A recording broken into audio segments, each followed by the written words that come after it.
ദൈവനാമത്തിന് മഹത്വം ഉണ്ടാകട്ടെ. നമ്മൾക്ക് വേണ്ടി ഒരുമിച്ച് ദൈവസന്നിധിയിലായിരിക്കാൻ കർത്താവ് കൃപ ചെയ്തതുകൊണ്ട് കർത്താവിനെ സ്തുതിക്കുന്നു. നമ്മൾ യോഹന്നാന്റെ സുവിശേഷം ക്രമീകൃതമായിട്ട് തുടർമാനമായിട്ട് പഠിച്ചുകൊണ്ട് വരികയാണ്. വിശ്വാസ ജീവിതത്തിൽ നാം കുറിക്കൊള്ളേണ്ട ആത്മീക പാഠങ്ങളെ കർത്താവ് തൻ്റെ ജീവിതത്തിൽ കൂടി നമുക്ക് കാണിച്ചു തരുന്നു. അതാണ് യോഹന്നാന്റെ സുവിശേഷത്തിൽ നമുക്ക് ഏറ്റവും ഹൃദ്യമായിട്ട് മനസ്സിലാക്കുവാനായിട്ട് കഴിയുന്ന വിഷയം. പ്രായോഗിക തലത്തിൽ ജീവിതത്തിന്റെ വിവിധ തലങ്ങളിൽ നാം എങ്ങനെ കർത്താവിനെ അനുകരിക്കണം എന്നത് സംബന്ധിച്ച് വ്യക്തമായൊരു ഉൾക്കാഴ്ച ലഭിക്കുവാനായിട്ട് ഈ പഠനം നമ്മളെ സഹായിക്കുന്നു. കഴിഞ്ഞ ക്ലാസ്സിൽ യോഹന്നാന്റെ സുവിശേഷം 4-ാം അധ്യായം അതിൻ്റെ 42 വരെയുള്ള വാക്യങ്ങൾ നമ്മൾ ചിന്തിച്ചു. അതിൽ 27 മുതൽ 38 വരെയുള്ള ഒരു സെക്ഷൻ, ആ ഒരു പാരഗ്രാഫ് വിട്ടിട്ടാണ് നമ്മൾ കഴിഞ്ഞ ക്ലാസ്സിൽ ശമര്യ സ്ത്രീയോടുള്ള ബന്ധത്തിൽ ആ വിഷയം ചിന്തിച്ചത്. ആ ഒരു പോർഷൻ ഇൻ ബിറ്റ്വീൻ യോഹന്നാൻ പറഞ്ഞു വരുമ്പോൾ അവിടെ ശ്രദ്ധിക്കേണ്ട ഒരു വിഷയം, ആ ശിഷ്യന്മാരുടെ ജീവിതത്തിൽ സംഭവിച്ച വിഷയത്തെ താനോട് ചേർത്ത് പറഞ്ഞു. എന്നാൽ ശമര്യ സ്ത്രീയുടെ സാക്ഷ്യം അത് നമ്മൾ അതിന്റെ പ്രാധാന്യത്തിൽ മനസ്സിലാക്കുവാനായിട്ട് നമ്മൾ ആ സെക്ഷൻ വിട്ടിട്ടാണ് കഴിഞ്ഞ ക്ലാസ്സിൽ ചിന്തിച്ചത്. ഇന്ന് നമുക്ക് ആ ഒരു സെക്ഷൻ 27-ാം വാക്യം മുതൽ 38 വരെയുള്ള വാക്യങ്ങളിൽ കർത്താവ് അവിടെ പഠിപ്പിക്കുന്ന ഒരു പ്രത്യേക സന്ദേശം അവിടെ ഉണ്ട്. അതൊന്ന് ചിന്തിച്ചിട്ട് നമുക്ക് മുമ്പോട്ട് പോകാം. അവിടെ കർത്താവിന്റെ ശിഷ്യന്മാര് ശമര്യ സ്ത്രീ ആ കിണറിന്റെ അടുക്കൽ കർത്താവ് വിശ്രമിക്കുകയും ശിഷ്യന്മാര് ആഹാരം മേടിക്കുവാനായിട്ട് പട്ടണത്തിലേക്ക് പോയ സമയത്താണ് ശമര്യക്കാരി സ്ത്രീയുമായിട്ട് കർത്താവ് അവിടെ സംവാദത്തിൽ ഏർപ്പെടുന്ന അല്ലെങ്കിൽ ചർച്ചയിൽ ഏർപ്പെടുന്നത് നമുക്ക് കാണുവാനായിട്ട് കഴിയും.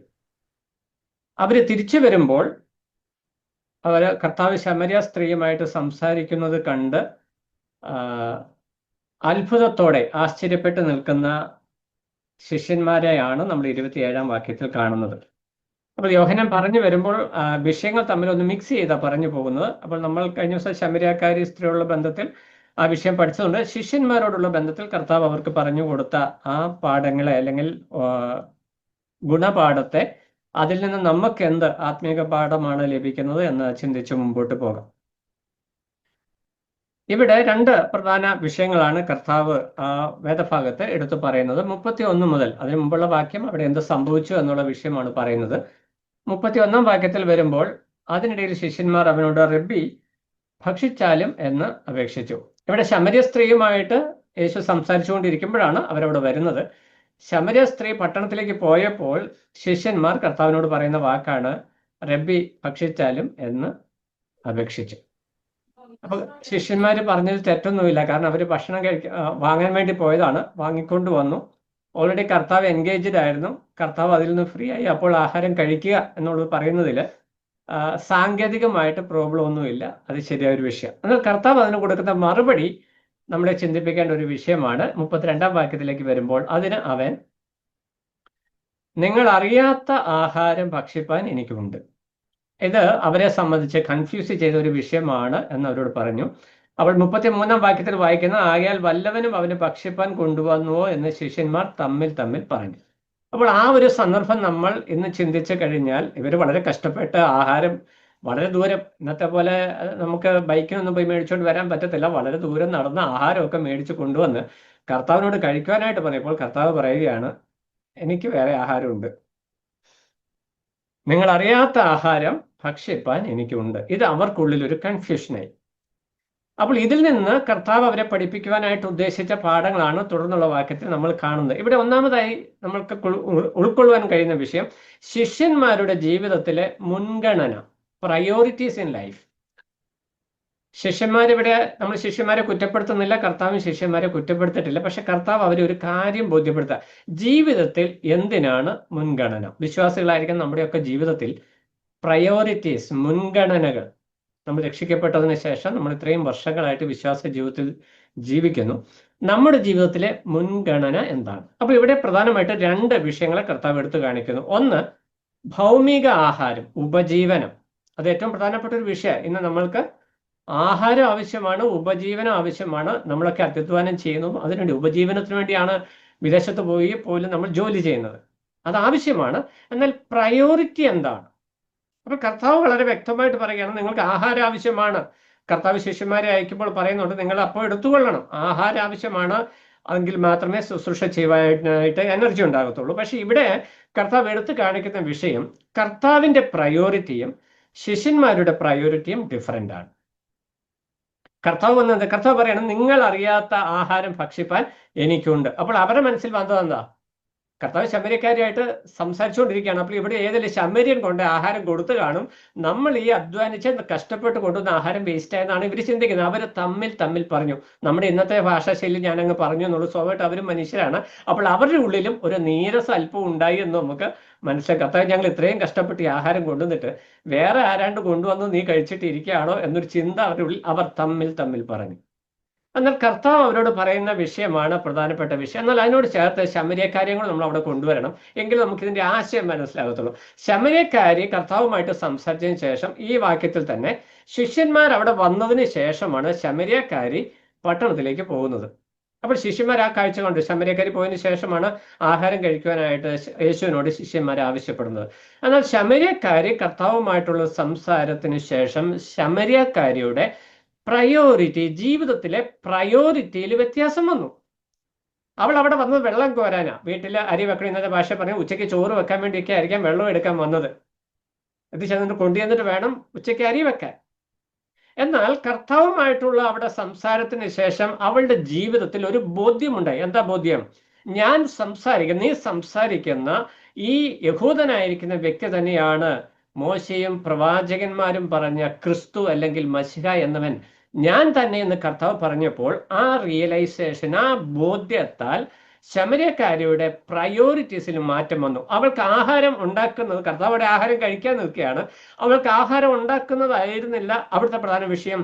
ഈ പ്രയോറിറ്റിയെ അവൾക്ക് മാറ്റം വന്നതുകൊണ്ട് അവളുടെ ജീവിതത്തിൽ രൂപാന്തരം അല്ലെങ്കിൽ മാനസാന്തരം ഉണ്ടായതുകൊണ്ട് പ്രയോറിറ്റീസിന് മാറ്റം വന്നു. അവൾ എന്ത് ചെയ്തു? കർത്താവിനെ കുറിച്ച് സാക്ഷ്യം പറയുവാനായിട്ട് പട്ടണത്തിലേക്ക് ഓടിപ്പോവുകയാണ്. അപ്പൊ ഇത് ശിഷ്യന്മാർ കർത്താവിന്റെ കൂടെ സഞ്ചരിച്ചു വരുന്നവരാ. നമുക്കറിയാം, ഇത് ഒത്തിരി മുന്നോട്ട് പോയ ഒരു കാലയളവല്ല. കർത്താവ് പരസ്യ ശുശ്രൂഷ ചെയ്ത ആദ്യത്തെ ചില ദിനങ്ങളിൽ തന്നെയാണ് നമ്മൾ ഈ കാണുന്നത്. അപ്പോൾ കർത്താവിന്റെ ശിഷ്യന്മാർ കർത്താവിന്റെ കൂടെ യാത്ര ചെയ്തു. നമുക്കറിയാം, ഇവരെ യാത്ര തുടങ്ങിയപ്പോഴൊക്കെ വന്ന് കാണുമെന്നൊക്കെ പറഞ്ഞ് ഇവർ വളരെ കർത്താവിനെ ആത്മാർത്ഥമായി സ്നേഹിക്കുന്ന ശിഷ്യന്മാരാണ്. പക്ഷെ ഇവരുടെ പ്രയോറിറ്റി അല്ലെങ്കിൽ ആത്മീക കാഴ്ചപ്പാടിൽ ഒരു പരിമിതി ഉണ്ട്, ഒരു ലിമിറ്റേഷൻ ഉണ്ട്. അത് കർത്താവ് അവർക്ക് ബോധ്യപ്പെടുത്തി കൊടുക്കുക. കർത്താവ് അവരെ കുറ്റപ്പെടുത്തുന്നില്ല. നമ്മുടെയൊക്കെ ജീവിതത്തിൽ ആത്മീക വിഷയങ്ങളെ ഗ്രഹിക്കുവാൻ നമുക്ക് പരിമിതികളുണ്ട്, അത് സ്വാഭാവികമാണ്. കാരണം നമ്മൾ പാപജടത്തിൽ ജീവിക്കുന്നത് കൊണ്ട് ആത്മീക വിഷയങ്ങളെ ശരിയായ നിലയിൽ പ്രയോറിറ്റൈസ് ചെയ്യുവാനായിട്ട് മുൻഗണന കൊടുത്ത് കാര്യങ്ങൾ ചെയ്യാനുള്ള പരിമിതി നമുക്കുണ്ട്. ഇത് നമ്മളെ ആരെങ്കിലും ബോധ്യപ്പെടുത്തണം. അപ്പൊ അതിനുവേണ്ടി ദൈവത്തിന്റെ ആത്മാവ് തന്റെ ദാസനിലൂടെ കർത്താവ് ചെയ്ത കാര്യത്തെ എടുത്തു കാണിക്കുകയാണ്. ഇവർ ആഹാരവുമായിട്ട് വന്നു, ആഹാരം വെച്ച് നിന്നപ്പോൾ കർത്താവ് എനിക്ക് ഭക്ഷിപ്പാൻ വേറെയുണ്ട്. ഇവരാകെപ്പാടെ കൺഫ്യൂഷനായി. ഈ ശിഷ്യന്മാർ, യഹൂദന്മാർക്ക് ഒരു പ്രശ്നമുണ്ട്, ഇവർ അടയാളം കണ്ടാൽ മാത്രമേ വിശ്വസിക്കത്തുള്ളൂ. അത് ശിഷ്യന്മാരും അങ്ങനെയൊക്കെ തന്നെയാണ്. അതുകൊണ്ടാണ് കാനാവിലെ കല്യാണത്തിൽ വെള്ളം വീഞ്ഞായി കഴിഞ്ഞപ്പോൾ ശിഷ്യന്മാർ അവനിൽ വിശ്വസിച്ചെന്ന് കർത്താവ് പ്രത്യേകിച്ച് എടുത്ത് പറയുന്നത്. യോഹന്നാനക്കാരെ എടുത്ത് പ്രത്യേകമായിട്ട് പറയുന്നുണ്ട്, ശിഷ്യന്മാർ കർത്താവിൽ വിശ്വസിച്ചു. ഇവിടെയും വന്നു കഴിയുമ്പോൾ കർത്താവ് അവർക്ക് മുമ്പാകെ പറഞ്ഞു കൊടുക്കുന്ന വിഷയം ഏറ്റവും വലിയ ഒരു വിഷയം. മശിഹയെ കണ്ടെത്തിയ ശമര്യക്കാരുടെ അനുഭവമാണ് നമ്മുടെ ജീവിതത്തിൽ വേണ്ടതെന്ന് കർത്താവ് നമ്മളെ ഓർമ്മപ്പെടുത്തും. അതാണ് ഞാൻ പറയാനായിട്ട് ആഗ്രഹിച്ച വിഷയം. അവളുടെ ജീവിതത്തിൽ പാപവഴികളിൽ സഞ്ചരിച്ചു. നമ്മൾ അത്രയും പാപവഴികളൊന്നും സഞ്ചരിക്കുന്നില്ലെങ്കിലും അതിക്രമങ്ങളാലും പാപങ്ങളാലും മരിച്ചവരാണ് നാം. ആ ബോധ്യം നമുക്കുണ്ട്. രക്ഷിക്കപ്പെട്ടതിന് ശേഷവും നമ്മുടെ ജീവിതത്തിൽ മാറ്റങ്ങളുണ്ടോ എന്ന് ചോദിച്ചാൽ നമ്മൾ സ്വയമായിട്ട് പരിശോധന ചെയ്യണം. മാനസാന്തരപ്പെട്ട രക്ഷിക്കപ്പെട്ട വ്യക്തികളുടെ ജീവിതത്തിൽ പ്രയോറിറ്റീസിൽ എന്തെങ്കിലും മാറ്റങ്ങൾ വന്നിട്ടുണ്ടോ? ഉപജീവനം, ആരും ജോലി ചെയ്ത് ജീവിക്കരുതെന്നല്ല ഇതിന്റെ ആശയം. ആഹാരം സമ്പാദിക്കരുത് എന്നല്ല അതിന്റെ ആശയം. ഇതൊക്കെ ആവശ്യത്തിന് വേണം. പക്ഷെ പ്രയോറിറ്റി, എനിക്ക് ഭൂമിയിൽ നിക്ഷേപം സ്വരൂപിക്കണം എന്നതാണ് ഒരു ദൈവ പൈതലിന്റെ പ്രയോറിറ്റി എങ്കിൽ ആത്മീകമായിട്ട് അവന്റെ കണ്ണ് ശിഷ്യന്മാരുടെ കണ്ണിന്റെ അവസ്ഥയിലേക്ക് മാറും. കർത്താവിന്റെ നിയോഗത്തെക്കുറിച്ച് മനസ്സിലാക്കുവാൻ ഈ നാളുകളിൽ അവർക്ക് കഴിഞ്ഞിട്ടില്ല. വർഷങ്ങൾ കർത്താവിനോട് കൂടെ സഞ്ചരിച്ചിട്ട് കർത്താവ് തന്റെ ക്രൂശീകരണത്തെ കുറിച്ച് പറയുമ്പോൾ പത്രോസ് എന്താ പറയുന്നത്? നിനക്ക് അങ്ങനെ ഭവിക്കരുത്. അപ്പം ഏതാണ്ട് 3.5 വർഷക്കാലം കർത്താവിന്റെ കൂടെ ഉണ്ടും ഉറങ്ങിയും നടന്ന പത്രോസിന് പോലും കർത്താവിന്റെ നിയോഗത്തെ ശരിയായ നിലയിൽ ഉൾക്കൊള്ളാൻ കഴിഞ്ഞില്ല. കാരണം അവര് വളർന്നു വന്ന ആ പശ്ചാത്തലത്തിൽ, യഹൂദ പശ്ചാത്തലത്തിൽ പ്രൗഢിയോടെ ജീവിച്ച് അവർ തങ്ങളെ തന്നെ മറന്ന് ദൈവത്തിന്റെ പദ്ധതി മനസ്സിലാക്കുവാനായിട്ട് മടിക്കുന്നു. എന്നാൽ കർത്താവ് ആ കാര്യം ആദ്യം തന്നെ പറയും. ഇത് കാനാവിലെ കല്യാണത്തിന് ശേഷം ചുരുങ്ങിയ ദിവസങ്ങളിൽ നടക്കുന്ന വിഷയങ്ങളാണ് ഈ കാര്യങ്ങൾ. അപ്പോൾ കർത്താവ് ഇവിടെ പ്രത്യേകമായിട്ട് ശിഷ്യന്മാരോട് എടുത്തു പറയുന്ന വിഷയം 34 വാക്യം വരുമ്പോൾ, അവിടെ 34 വാക്യത്തിൽ നമ്മൾ വായിക്കുന്നത്, യേശു അവരോട് പറഞ്ഞത്, എന്നെ അയച്ചവന്റെ ഇഷ്ടം ചെയ്ത് അവന്റെ പ്രവൃത്തി തികയ്ക്കുന്നത് തന്നെ എൻ്റെ ആഹാരം. അപ്പോൾ കർത്താവ് എന്താ പറഞ്ഞത്? നിങ്ങൾ ഉദ്ദേശിച്ചതുപോലെ ഇവിടെ ശമര്യന്മാരാരും എനിക്ക് കൊണ്ട് ഭക്ഷണം തന്നിട്ടില്ല. ഇനി ശമര്യൻ ഭക്ഷണം കൊടുത്ത് കഴിച്ചാലത്തെ പ്രശ്നം എന്താ? അവിടെ ജാതി സ്പർദ്ധയാണ്. നമ്മൾ ഇന്ത്യയിൽ അങ്ങനെയൊക്കെ ഉണ്ട്. താഴെ ജാതിയിലുള്ള ആൾക്കാരുടെ കയ്യിൽ നിന്ന് വെള്ളം മേടിച്ച് നമുക്ക് വടക്കേന്ത്യയിലൊക്കെ കാണുന്നുണ്ട്. ഉന്നത ജാതര് വെള്ളം കോരുന്ന കിണറ്റിൽ നിന്ന് താണജാതിക്കാരൻ വെള്ളം കോരിയാൽ അവനെ കല്ലെറിഞ്ഞു കൊല്ലും, അല്ലെ അടിച്ചു കൊല്ലും. കേരളത്തിൽ അങ്ങനെയൊക്കെ ഉണ്ടായിരുന്നു. പക്ഷേ ഇപ്പൊ മാറ്റമൊക്കെ വന്നിട്ടുണ്ട്. എന്നാലും ഉണ്ട് ഈ ജാതി വ്യവസ്ഥിതി. അപ്പൊ ശമര്യക്കാരിൽ ആരെങ്കിലും കർത്താവിന് ആഹാരം കൊടുത്തു എന്ന് അവർ ചിന്തിച്ചു. പക്ഷെ കർത്താവ് അവരോട് വളരെ വ്യക്തമായിട്ട് പറയണം, നിങ്ങൾ ഉള്ളിൽ ചഞ്ചലപ്പെടേണ്ട ആവശ്യമില്ല. എന്താ വിഷയം? എന്നെ അയച്ചവന്റെ ഇഷ്ടം ചെയ്യുന്നതാണ് എൻ്റെ ആഹാരം. അതാണ് പ്രയോറിറ്റീസ് ഇൻ ലൈഫ് എന്ന് പറയുന്നത്. നമ്മുടെ ജീവിതത്തിലെ മുൻഗണന, ഒരു ദൈവ പൈതലിന്റെ ജീവിതത്തിലെ മുൻഗണന എന്ന് പറയുന്നത് അവനെക്കുറിച്ചുള്ള ദൈവഹിതം നിറവേറ്റുവാൻ ജാഗ്രത പാലിക്കുക. അത് മുൻഗണനയായിട്ട് കൊടുക്കുക. നമ്മുടെ സുവിശേഷന്മാർക്ക് ഡെഡിക്കേറ്റഡ് ആയിട്ടുണ്ട്, സഭാപരിപാലനം മൂപ്പന്മാർക്ക് ഡെഡിക്കേറ്റഡ് ആയിട്ട്, ബാക്കി വിശ്വാസികളൊക്കെ അങ്ങനെ വന്ന് ഇരുന്ന് പോയാൽ മതി എന്ന ചിന്തയാണ്. എന്നാൽ കൃപാവരങ്ങളോടുള്ള ബന്ധത്തിൽ കൊരിന്ത്യർ ലേഖനത്തിലുള്ള സഭയിലെ ഓരോ വിശ്വാസികൾക്കും ദൈവം ഓരോ കൃപാവരം സഭയുടെ ആത്മീക വർദ്ധന അല്ലെങ്കിൽ സഹവിശ്വാസികളുടെ ആത്മീക വർദ്ധനയ്ക്ക് വേണ്ടി ദൈവം കൊടുത്തിട്ടുണ്ട്. അപ്പോൾ ഇത് തിരിച്ചറിഞ്ഞിട്ട് അതിന് പ്രയോറിറ്റി, മുൻഗണന കൊടുക്കുക. എനിക്കുള്ള കൃപാവരം എന്താണ്? അപ്പോൾ അത് ഒരു തിരിച്ചറിവ് നമുക്ക് ആവശ്യമാണ്. കർത്താവ് ശിഷ്യന്മാരെ ബോധ്യപ്പെടുത്തിയ ഒന്നാമത്തെ വിഷയം അതാണ്, എന്നെ അയച്ചവന്റെ ഇഷ്ടം ചെയ്യുന്നതാണ് എൻ്റെ ആഹാരം. അപ്പോൾ ആ കാര്യം നിറവേറ്റുവാനായിട്ട് കർത്താവ് ഇറങ്ങി നടക്കുമ്പോൾ അതിനൊരു പ്രത്യേകതയുണ്ട്. അവിടെ താഴെ വരുമ്പോൾ അതിന് സംതൃപ്തിയുണ്ട്, സന്തോഷമുണ്ട്. ഈ രണ്ട് കാര്യങ്ങളാണ്. ഈ എന്നെ അയച്ചവന്റെ ഇഷ്ടം, അത് പ്രയോറിറ്റി. കർത്താവ് വിശന്ന് തന്നെ അവിടെ നിൽക്കുന്നത്. കർത്താവ് ചോദിച്ചു, അവളോട് വെള്ളം ചോദിച്ചു, അവൾ വെള്ളം കൊടുത്തു, കർത്താവ് കുടിച്ചു, നമുക്ക് മനസ്സിലാക്കാം. പക്ഷെ കർത്താവ് അതിൽ നിന്ന് അവളെ പഠിപ്പിച്ച ഒരു പാഠം ജീവജലത്തിന്റെ ആവശ്യകതയെക്കുറിച്ചാണ്. പക്ഷെ കർത്താവ് വിശന്ന് തന്നെയാണ് അവിടെ നിൽക്കുന്നത്. കർത്താവ് പറയുകയാണ്, ഞാൻ ഈ വിശപ്പ് സഹിക്കുന്നത്. നമുക്കറിയാം, നമ്മുടെ പിതാക്കന്മാരൊക്കെ സുവിശേഷ വേലയിലൊക്കെ പോയപ്പോൾ വടക്കേന്ത്യ പോയവരും കേരളത്തിൽ ആദ്യകാലത്ത് പ്രവർത്തിച്ചവരൊക്കെ വളരെ പട്ടിണി കിടന്നും കഷ്ടപ്പെട്ടൊക്കെ ഈ സുവിശേഷം അറിയിച്ചത്.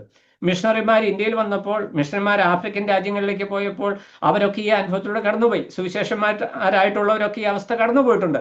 വിശ്വാസികൾ കടന്നുപോയിട്ടുണ്ട്. അവരൊക്കെ ജീവിതത്തിൽ ഈ പട്ടിണിയുടെ കാലത്തിലൂടെ അവർ സഞ്ചരിച്ചിട്ടുണ്ട്.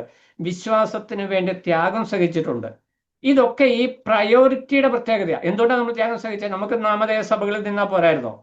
അവിടുന്ന് വേർപെട്ട് വരേണ്ട ഒരാവശ്യമില്ല. എന്നാൽ കർത്താവിനെ കുറിച്ച് നാം മനസ്സിലാക്കി കഴിഞ്ഞപ്പോൾ, കർത്താവിന്റെ ഇഷ്ടം എന്താണെന്ന് മനസ്സിലാക്കി കഴിഞ്ഞപ്പോൾ അതിനുവേണ്ടി കോസ്റ്റ് പേ ചെയ്യുവാനായിട്ട് നമ്മുടെ ഉള്ളിൽ ദൈവത്തിന്റെ ആത്മാവ് നമ്മളെ ബലപ്പെടുത്തി. ഇത് തന്നെയാണ് കർത്താവ് പറയുന്നത്, എൻ്റെ ആഹാരം, ഭൗതിക ആഹാരം എനിക്ക് പ്രയോറിറ്റി, എനിക്കത് ആവശ്യമാണ്. കർത്താവിനെ ഭൂമിയിൽ ജീവിക്കണമെങ്കിൽ ആഹാരം വെള്ളമൊക്കെ ആവശ്യമാണ്. ഇത് കാണിച്ചുകൊണ്ടാണ് പിശാച് കർത്താവിനെ പരീക്ഷിച്ചത്. ഇത് ആവശ്യമാണ്. പക്ഷെ കർത്താവ് പറയാണ്, ഇതല്ല പ്രയോറിറ്റി. പ്രയോറിറ്റി എന്ന് പറഞ്ഞാൽ ഞാൻ എന്തിനു വേണ്ടി ഈ ഭൂമിയിലേക്ക് വന്നു? ജീവജലം, നിത്യജീവജലം പകർന്നു നൽകുവാനായിട്ട് എന്നെ അയച്ചവന്റെ ഇഷ്ടം നിറവേറ്റുകയാണ് എൻ്റെ ജീവിതത്തിലെ പ്രയോറിറ്റി. പിന്നെ അതിന്റെ പ്രത്യേകത, അത് തികയ്ക്കുന്നത് തന്നെ എൻ്റെ ആഹാരം. അപ്പൊ അത് ചെയ്യുന്നത് മാത്രമല്ല, അത് ഫുൾഫിൽ ചെയ്യുന്നതാണ് ആഹാരം എന്ന് പറയുന്നത്. അപ്പൊ കർത്താവ് നമ്മളെ ഏൽപ്പിച്ച ശുശ്രൂഷ അത് നിറപടിയായിട്ട് നിവർത്തിക്കുന്നതാണ്, അല്ലെ പൂർത്തിയാക്കുന്നതാണ് നമ്മുടെ ആത്മീക ജീവിതത്തെ സന്തോഷമുള്ളതാക്കി തീർക്കുന്നത്. ഇത് വ്യക്തിപരമായ ഒരു കാര്യമാണ്. എല്ലാ അനുകൂലമായിട്ടും നമുക്ക് ശുശ്രൂഷ ചെയ്യാനായിട്ട് പറ്റത്തില്ല. പ്രതിബന്ധങ്ങൾ മുഴുവൻ കൂടെ വരും. എന്നാൽ കർത്താവ് അവിടെ ശിഷ്യന്മാരെ പഠിപ്പിച്ച ഒരു വിഷയം, ആഹാരം എന്ന് പറയുന്ന ആവശ്യമാണെങ്കിലും അതല്ല പ്രയോറിറ്റി. നിങ്ങളുടെ വിശ്വാസ ജീവിതത്തിൽ കർത്താവ് ശിഷ്യന്മാരോട് പറയുകയാണ്, നിങ്ങളെ ഞാൻ അയക്കുന്നു. കർത്താവ് പിന്നീട് അത് പറയുന്നു. എന്നാൽ കർത്താവ് അതിന്റെ താഴെ തന്നെ ശിഷ്യന്മാർക്കുള്ള നിയോഗം വളരെ വ്യക്തമായിട്ട് വെളിപ്പെടുത്തുന്നുണ്ട്. നമ്മൾ ആവർത്തന പുസ്തകം 8:3 വരുമ്പോൾ, മനുഷ്യൻ അപ്പം കൊണ്ട് മാത്രമല്ല യഹോവയുടെ വായിൽ നിന്ന് വരുന്ന വചനം കൊണ്ടും ജീവിക്കുന്നു എന്ന് നമ്മൾ വായിക്കുന്നുണ്ട്. സാത്താൻ കർത്താവിനെ പരീക്ഷിക്കുന്ന സമയത്ത് കർത്താവ് ഈ വാക്യം എടുത്തുദ്ധരിക്കുന്നതായിട്ട് നമ്മൾ കാണുന്നുണ്ട്. എന്നാൽ ഇവിടുത്തെ പ്രയോഗം ശിഷ്യന്മാരെ കർത്താവ് ബോധ്യപ്പെടുത്തിയ വിഷയം ഭൗമികമായിരിക്കുന്ന ആഹാരത്തിന് വേണ്ടി. കർത്താവ് പിന്നീട് ഇത് എടുത്തു പറയുന്നുണ്ട്, നിലനിൽക്കുന്ന ജീവൻ നൽകുന്ന ആഹാരത്തിന് വേണ്ടി തന്നെ നിങ്ങൾ അധ്വാനിപ്പിൻ എന്ന് കർത്താവ് പറയുന്നുണ്ട്. അപ്പൊ നമ്മുടെ ജീവിതത്തിൽ ഈ പ്രയോറിറ്റീസ്, ദൈവ ഇഷ്ടം എൻ്റെ ജീവിതത്തിൽ നിറവേറ്റുകയാണ് എൻ്റെ ഒന്നാമത്തെ ആവശ്യം എന്നുള്ള ഒരു തിരഞ്ഞെടുപ്പ് നമ്മുടെ ജീവിതത്തിൽ ഉണ്ടാകേണ്ടത് ആവശ്യമാണ്. ഭൗമികമായി നമുക്ക് ജോലി വേണം, പണം സമ്പാദിക്കണം. പക്ഷെ പലപ്പോഴും സംഭവിക്കുക എന്ന് വെച്ചാലേ, ഈ പണ്ട് കളപ്പുരയിൽ കൂട്ടി വെച്ച പോലെയാ. കർത്താവ് ഉപമ പറയുമ്പോൾ, ഒരുത്തൻ പാണ്ഡികശാലികൾ സ്റ്റോർ റൂംസ് പണിതു, അത് മുഴുവൻ ധാന്യം നിറഞ്ഞു. അവൻ വീണ്ടും സ്റ്റോർ റൂംസ് പണിതു, അത് വീണ്ടും നിറഞ്ഞു. വീണ്ടും സ്റ്റോർ റൂംസ് പണിതു. ഞാൻ ഈ ലോകം മുഴുവൻ കൈക്കലാക്കി. ഇവന്റെ പ്രയോറിറ്റീസ് എന്തായി? ഇവിടെ ചെതലരിച്ചു പോകുന്ന ഗോതമ്പ് ധാന്യങ്ങളുടെ പുറകെ അവന്റെ പ്രയോറിറ്റീസ് എന്നിട്ട് കർത്താവ് പറയുക, സ്വർഗത്തിൽ നിക്ഷേപം നിങ്ങൾ കരുതിക്കൊള്ളുക, അല്ലെങ്കിൽ ഈ മനുഷ്യനെ പോലെ നിങ്ങൾ പോഷന്മാരോ. നമ്മുടെ ജീവിതത്തിൽ നമുക്ക് ഭൗമികമായിരിക്കുന്ന നന്മ, ആഹാരം വേണം, വസ്ത്രം വേണം, മാന്യമായ ജീവിതം വേണം, ഇതെല്ലാം വേണം. പക്ഷെ അതിൽ ഉപരി പ്രാധാന്യം നമ്മൾ ആത്മീക വിഷയങ്ങൾക്ക് കൊടുക്കണം, ദൈവനിയോഗത്തിന് കൊടുക്കണം. ദൈവനിയോഗം പല നിലകളിലാണ്, പല വ്യക്തികൾക്കും. അതിനെക്കുറിച്ച് വിസ്തരിക്കാനായിട്ട് ഞാനിപ്പോൾ പോകുന്നില്ല. നമ്മൾ വ്യക്തിപരമായിട്ട് എന്നെക്കുറിച്ചുള്ള ദൈവത്തിന്റെ ഹിതം എന്താ? ഒരു കോമൺ ഹിതമുണ്ട്, പൊതുവായ ദൈവഹിതം. പൊതുവായ ദൈവഹിതം എന്ന് പറഞ്ഞാൽ രക്ഷയുടെ പരിജ്ഞാനത്തിൽ വളരുക എന്നുള്ളതാണ്. അത് പൊതുവായ ഒരു വിഷയമാണ്. രക്ഷയുടെ അനുഭവത്തിൽ വളരുക, പരിജ്ഞാനത്തിൽ വളരുക, 3 സുവിശേഷ വേലയിൽ പങ്കാളിത്തം വഹിക്കുക. അത് പല നിലകളിലുണ്ട്. അപ്പോൾ ഇവിടെ ശിഷ്യന്മാരെ കർത്താവ് ആ വിഷയം ബോധ്യപ്പെടുത്തി. എന്നിട്ട് രണ്ടാമതായിട്ട് അവരോട് പറയുന്ന വിഷയം 35-ാം വാക്യത്തിലേക്ക് വരുമ്പോൾ പറയുകയാണ്, നിങ്ങൾ തല പൊക്കി നോക്കിയാൽ ഇപ്പോൾ തന്നെ കൊയ്ത്തിന് വെളുത്തിരിക്കുന്നത് കാണാം. അപ്പൊ കർത്താവ് കൃഷി, വടക്കേന്ത്യയിലൊക്കെ ശരിക്കും കേരളത്തിൽ ഇപ്പൊ കാണാനില്ല, വടക്കേന്ത്യയിലൊക്കെ ചെന്ന നെൽപ്പാടങ്ങൾ, കൃഷി, ഗോതമ്പ് പാടം, കടുകിന്റെ ഒക്കെ പാടങ്ങൾ ഇങ്ങനെ പൂത്തൊലഞ്ഞ കായ്ച്ച ഇങ്ങനെ കൊയ്യാൻ പാകത്തിന് കിടക്കുന്നത് കാണാം. അപ്പൊ ഈ പാടത്തെ നോക്കി, ഇസ്രായേലിലും ഉണ്ട്, ഇവിടെ ഗലീലിലും ഉണ്ട്, അവിടെ കർത്താവ് ഇവർക്ക് ഏറ്റവും ഇമ്മീഡിയറ്റ് ആയിട്ട് മനസ്സിലാകുന്ന ഒരു ഉദാഹരണം എടുത്തിട്ട് പറയുകയാണ്, നിങ്ങൾ തലപൊക്കി നോക്കിയാൽ എന്ത് കാണാം? ഇവരെന്താ നോക്കുന്നത്? ഇവര് നടന്ന് ക്ഷീണിച്ച് വന്ന് എങ്ങനെയെങ്കിലും ഈ ആഹാരം ഒന്ന് കഴിച്ചാൽ മതി. കർത്താവ് കഴിച്ചിട്ടുണ്ടല്ലോ ഇവർക്കൂടെ കഴിക്കാൻ. ആഹാരത്തിലേക്ക് നോക്കി. കർത്താവ് നിങ്ങൾ തലപൊക്കി നോക്ക്. തലപൊക്കി നോക്കിയപ്പോ അവരെന്താ കണ്ടേ? അവർ കണ്ടത് ശമര്യര് കൂട്ടത്തോടെ ഈ യേശുവിന്റെ അടുക്കിലേക്ക് വരുന്നതാണ് അവർ കണ്ടത്. അപ്പൊ തലപൊക്കി നോക്കിയാൽ നമ്മൾ എന്ത് കാണും? രക്ഷയുടെ ആവശ്യകത, അല്ലെങ്കിൽ സുവിശേഷം അറിയിക്കേണ്ടതിന്റെ ആവശ്യകത വ്യക്തമായിട്ട് കാണണമെങ്കിൽ നമ്മൾ തലയൊന്ന് പൊക്കി നോക്കണം. ഭൗതിക വിഷയങ്ങളിലേക്ക് നമ്മൾ ശ്രദ്ധ കോൺസെൻട്രേറ്റ് ചെയ്യുമ്പോൾ ആത്മീക വിഷയങ്ങൾ നമുക്ക് കാണുവാനായിട്ട് പറ്റത്തില്ല. ഇന്ന് പല സഭകളുടെയും ശുശ്രൂഷകന്മാരുടെ ഒക്കെ പരാജയം എന്ന് പറയുന്നത് ഭൗമികതയുടെ പിന്നാലെ പോയി. ആത്മീക വിഷയങ്ങൾ പലപ്പോഴും മറന്നുപോയി. നമ്മൾ ഒരു യാന്ത്രിക നിലയിലേക്ക് കൊണ്ടുവന്നിരിക്കുക. ആ ഒരവസ്ഥ ശിഷ്യന്മാരുടെ ജീവിതത്തിൽ ഇവർ കർത്താവിന്റെ കൂടെ അങ്ങ് പോകുന്നു, കർത്താവ് ആഹാരം കൊടുക്കുന്നു, കർത്താവ് അത്ഭുതം ചെയ്യുന്ന, എല്ലാം സ്മൂത്തായിട്ട് ഇങ്ങനെ പോവുക. പക്ഷെ കർത്താവ് ആഹാരം കഴിച്ചിട്ടില്ല, ശമര്യരുമായിട്ട് സംസാരിച്ച് ഇവരെ ആകെപ്പാടെ കൺഫ്യൂസ്ഡ് ആക്കി, വിജാതികളുമായിട്ട് ഇടപെട്ടു, ആഹാരം കഴിച്ചു. കർത്താവ് ഇതെന്ത് പണിയാ കാണിച്ച്, യഹൂദന്മാർ ഇതറിഞ്ഞാൽ എന്തു ചെയ്യും? ഈ ഒരു ആദിയിൽ അവരിയ്ക്കുമ്പോൾ കർത്താവ് വ്യക്തമായിട്ട് പറയുക, എൻ്റെ പ്രയോറിറ്റി എന്ന് പറയുന്നത് എൻ്റെ പിതാവ് എന്നെ എന്തു നിയോഗം തന്നോ അത് ചെയ്യുക എന്നുള്ളത്. അതെന്ന് പറഞ്ഞാൽ ജാതി വ്യവസ്ഥിതിയില്ലാതെ എല്ലാവരോടും നിത്യജീവന്റെ സന്ദേശം അറിയിക്കുക എന്നുള്ളത്. അതാണ് കർത്താവ്. ആ ജാതി ബൗണ്ടറി സുവിശേഷത്തിൽ ആവശ്യമില്ല എന്ന് കർത്താവ് വ്യക്തമായിട്ട് ശിഷ്യന്മാരെ ബോധ്യപ്പെടുത്തി. എന്നിട്ട് പറയാം, നിങ്ങൾ തലയൊന്ന് പൊക്കി നോക്കിയാൽ വിളവിന് ഒരുങ്ങിയിരിക്കുന്ന പാടത്തെ നിങ്ങൾക്ക് കാണാം. അതുകൊണ്ട് കൊയ്ത്ത് ഒരു അടിയന്തര ആവശ്യമാണ് എന്ന് പറഞ്ഞാൽ ഒരു അത്യാഹിതമാണ്, അടിയന്തരമായിട്ട് ചെയ്യേണ്ട ഒരു പ്രവൃത്തിയായിട്ട് കൊയ്ത്തിനെ കാണിക്കുകയാണ്. ഇവര് സംസാരിച്ചുകൊണ്ടിരിക്കുമ്പോൾ തന്നെയാണ് അവർ ശമര്യക്കാർ വരുന്നത്. അപ്പോൾ അവരുടെ മുമ്പിൽ തന്നെ പ്രത്യക്ഷമായി വെളിപ്പെടുന്ന ഒരു കൊയ്ത്തിന്റെ അനുഭവത്തെ കർത്താവ് കാണും. നിങ്ങൾ തലപൊക്കി നോക്ക്. നിങ്ങൾ എന്നോട് സംസാരിച്ചിരിക്കാൻ, ഞാൻ ആഹാരം കഴിച്ചു, നിങ്ങൾ കൺഫ്യൂസ്ഡ് ആയിട്ടിരിക്കുകയാണ്, എനിക്ക് വേറെ ആരെങ്കിലും ആഹാരം തന്നോ, അതൊക്കെ വിട്. നിങ്ങൾ തലയൊന്ന് പൊക്കി നോക്കിയാൽ കൊയ്ത്തിനെ വിളഞ്ഞിരിക്കുന്ന നിലത്തെ നിങ്ങൾക്ക് കാണുവാനായിട്ട് കഴിയും. ശമര്യര് കൂട്ടത്തോടെ വരികയാണ്. എവിടെയാ? ശമര്യക്കാരിയുടെ പ്രയോറിറ്റി മാറി അവൾ അവളുടെ ജീവിതത്തെ സാക്ഷ്യമായി വെളിപ്പെടുത്തി കൊടുത്തപ്പോൾ എന്ത് സംഭവിച്ചു? ആളുകൾ കർത്താവിങ്കിലേക്ക് വന്നു. ഇതിനകത്തുള്ള ആത്മീക പാഠമെന്ന് പറഞ്ഞാൽ നമ്മൾ ഒത്തിരി പ്രസംഗിച്ചിട്ട് കാര്യമില്ല. പ്രസംഗിക്കേണ്ടെന്നല്ല പറയുന്നത്, പ്രസംഗിച്ചിട്ട് അധികം പ്രസംഗിച്ചിട്ട് കാര്യമില്ല. ഇന്ന് പ്രസംഗങ്ങൾക്ക് ഒരു കുറവും ഇല്ല, ഇഷ്ടം പോലെ പ്രസംഗമോ, കവല വഴി പ്രസംഗം, വീടുകൾ വഴി പ്രസംഗം, TV-യിൽ, റേഡിയോ, സർവത്ര പ്രസംഗം. പക്ഷെ ആളുകൾ രക്ഷിക്കപ്പെടുന്ന കാരണം എന്താ? സാക്ഷ്യമില്ല. സാക്ഷ്യം. ഈ ശമര്യക്കാരുടെ ജീവിതത്തിൽ കർത്താവ് വരുത്തിയ മാറ്റം അത് വിസിബിൾ ആണ്, അത് അവർക്ക് കാണാനായിട്ട് കഴിയുന്നു. അവൾ പറയുകയാണ്, എൻ്റെ ജീവിതത്തിൽ എൻ്റെ പാപത്തെ എനിക്ക് ബോധ്യപ്പെടുത്തി തന്ന മശിഹയെ നിങ്ങൾ വന്ന് കാണുക. ഈ പാപഭാരം, പാപബോധം എല്ലാ മനുഷ്യരുടെ ഉള്ളിലുണ്ട്. സകല മനുഷ്യരുടെ ഉള്ളിലുള്ളതാണ് പാപബോധം. പാപത്തിന് ദൈവം കൊടുക്കുന്ന ശിക്ഷാവിധിയെക്കുറിച്ചുള്ള അല്ലെങ്കിൽ ന്യായവിധിയെക്കുറിച്ചുള്ള ബോധ്യം സകല മനുഷ്യർക്കുണ്ട്.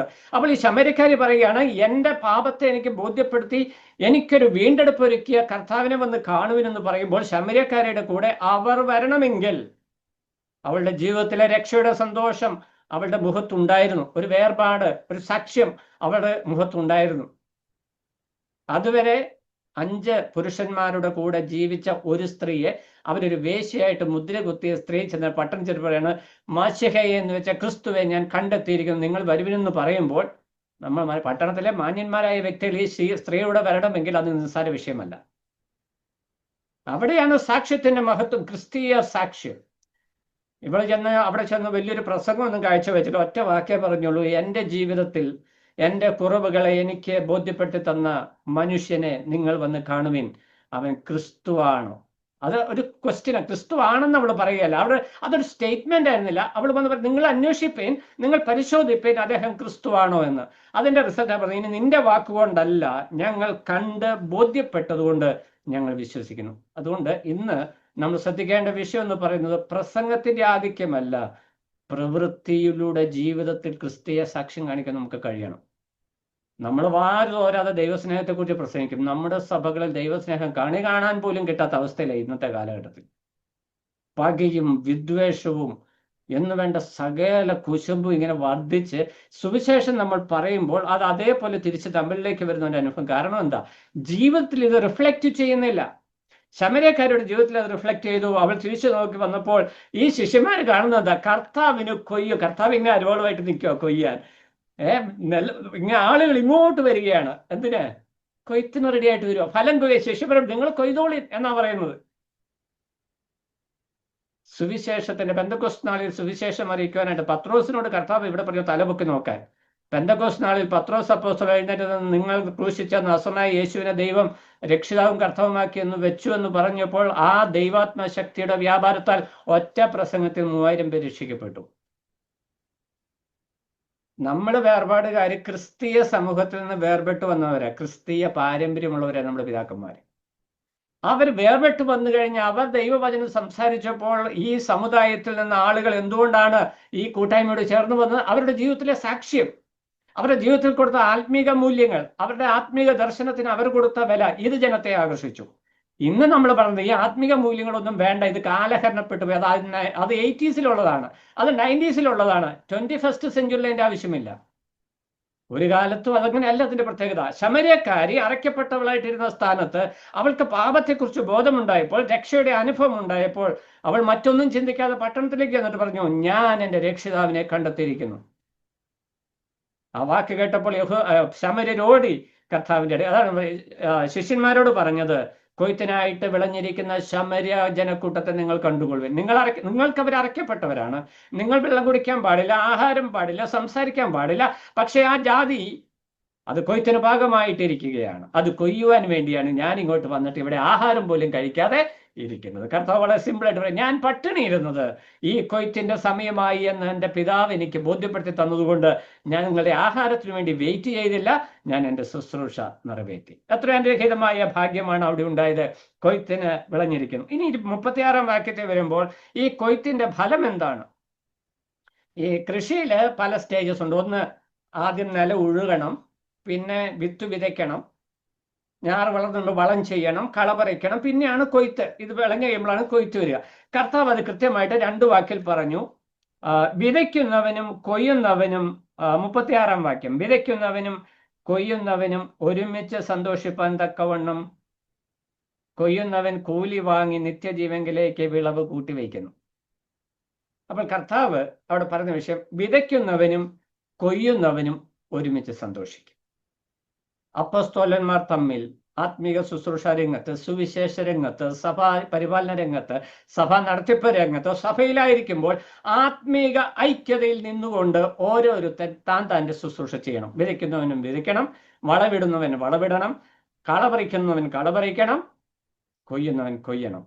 എന്നിട്ട് എന്താ സംഭവം? കൊയ്തു കഴിയുമ്പോൾ വിതയ്ക്കുന്നവന്റെ അതേ സന്തോഷം കൊയ്യുന്നവനും, കൊയ്തവന്റെ അതേ സന്തോഷം വിതയ്ക്കുന്നവനും ഉണ്ടാകും. എന്ന് പറഞ്ഞാൽ സുവിശേഷം അറിയിച്ച് ഒരു വ്യക്തി രക്ഷിക്കപ്പെട്ട് കഴിയുമ്പോൾ ആ വ്യക്തിയുടെ രക്ഷയ്ക്ക് പിന്നിൽ വ്യാപരിച്ച പ്രവർത്തിച്ച എല്ലാ വ്യക്തികൾക്കും അത് സന്തോഷത്തിന്റെ അനുഭവമാണ്.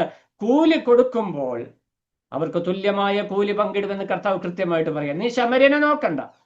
ഇത്രയും കർത്താവ് ഇവിടെ വെച്ച് പറഞ്ഞിട്ട് 3.5 വർഷം കഴിഞ്ഞ് കൊർന്നല്യോസിനോടുള്ള ബന്ധത്തിൽ പത്രോസിനോട് കടന്നു ചെല്ലുവാനായിട്ട് വരുമ്പോൾ പത്രോസ് എന്താ പറയുന്നത്? അയ്യോ, ഞാൻ അയോഗ്യമായതൊന്നും ഇതുവരെ കഴിച്ചിട്ടില്ല, വിജാതികളുമായിട്ട് എനിക്കൊരു സംസർഗം ഇല്ല എന്ന് പറഞ്ഞ് പത്രോസ് പറഞ്ഞപ്പോൾ ഒറ്റവാക്ക് കർത്താവ് പറഞ്ഞു, ദൈവം വിശുദ്ധീകരിച്ചതിന് നീ മലിനമെന്ന് വിചാരിക്കരുത്. അപ്പൊ സുവിശേഷ വേലയിൽ നമ്മൾ വിജാതികളുടെ ഒക്കെ ഇടയിൽ ഏറ്റവും ട്രൈബൽസിനിടയിൽ പോയി വരെയും നമ്മൾ സുവിശേഷ വേല ചെയ്യുന്നവരോ, അത് നല്ല കാര്യമാണ്.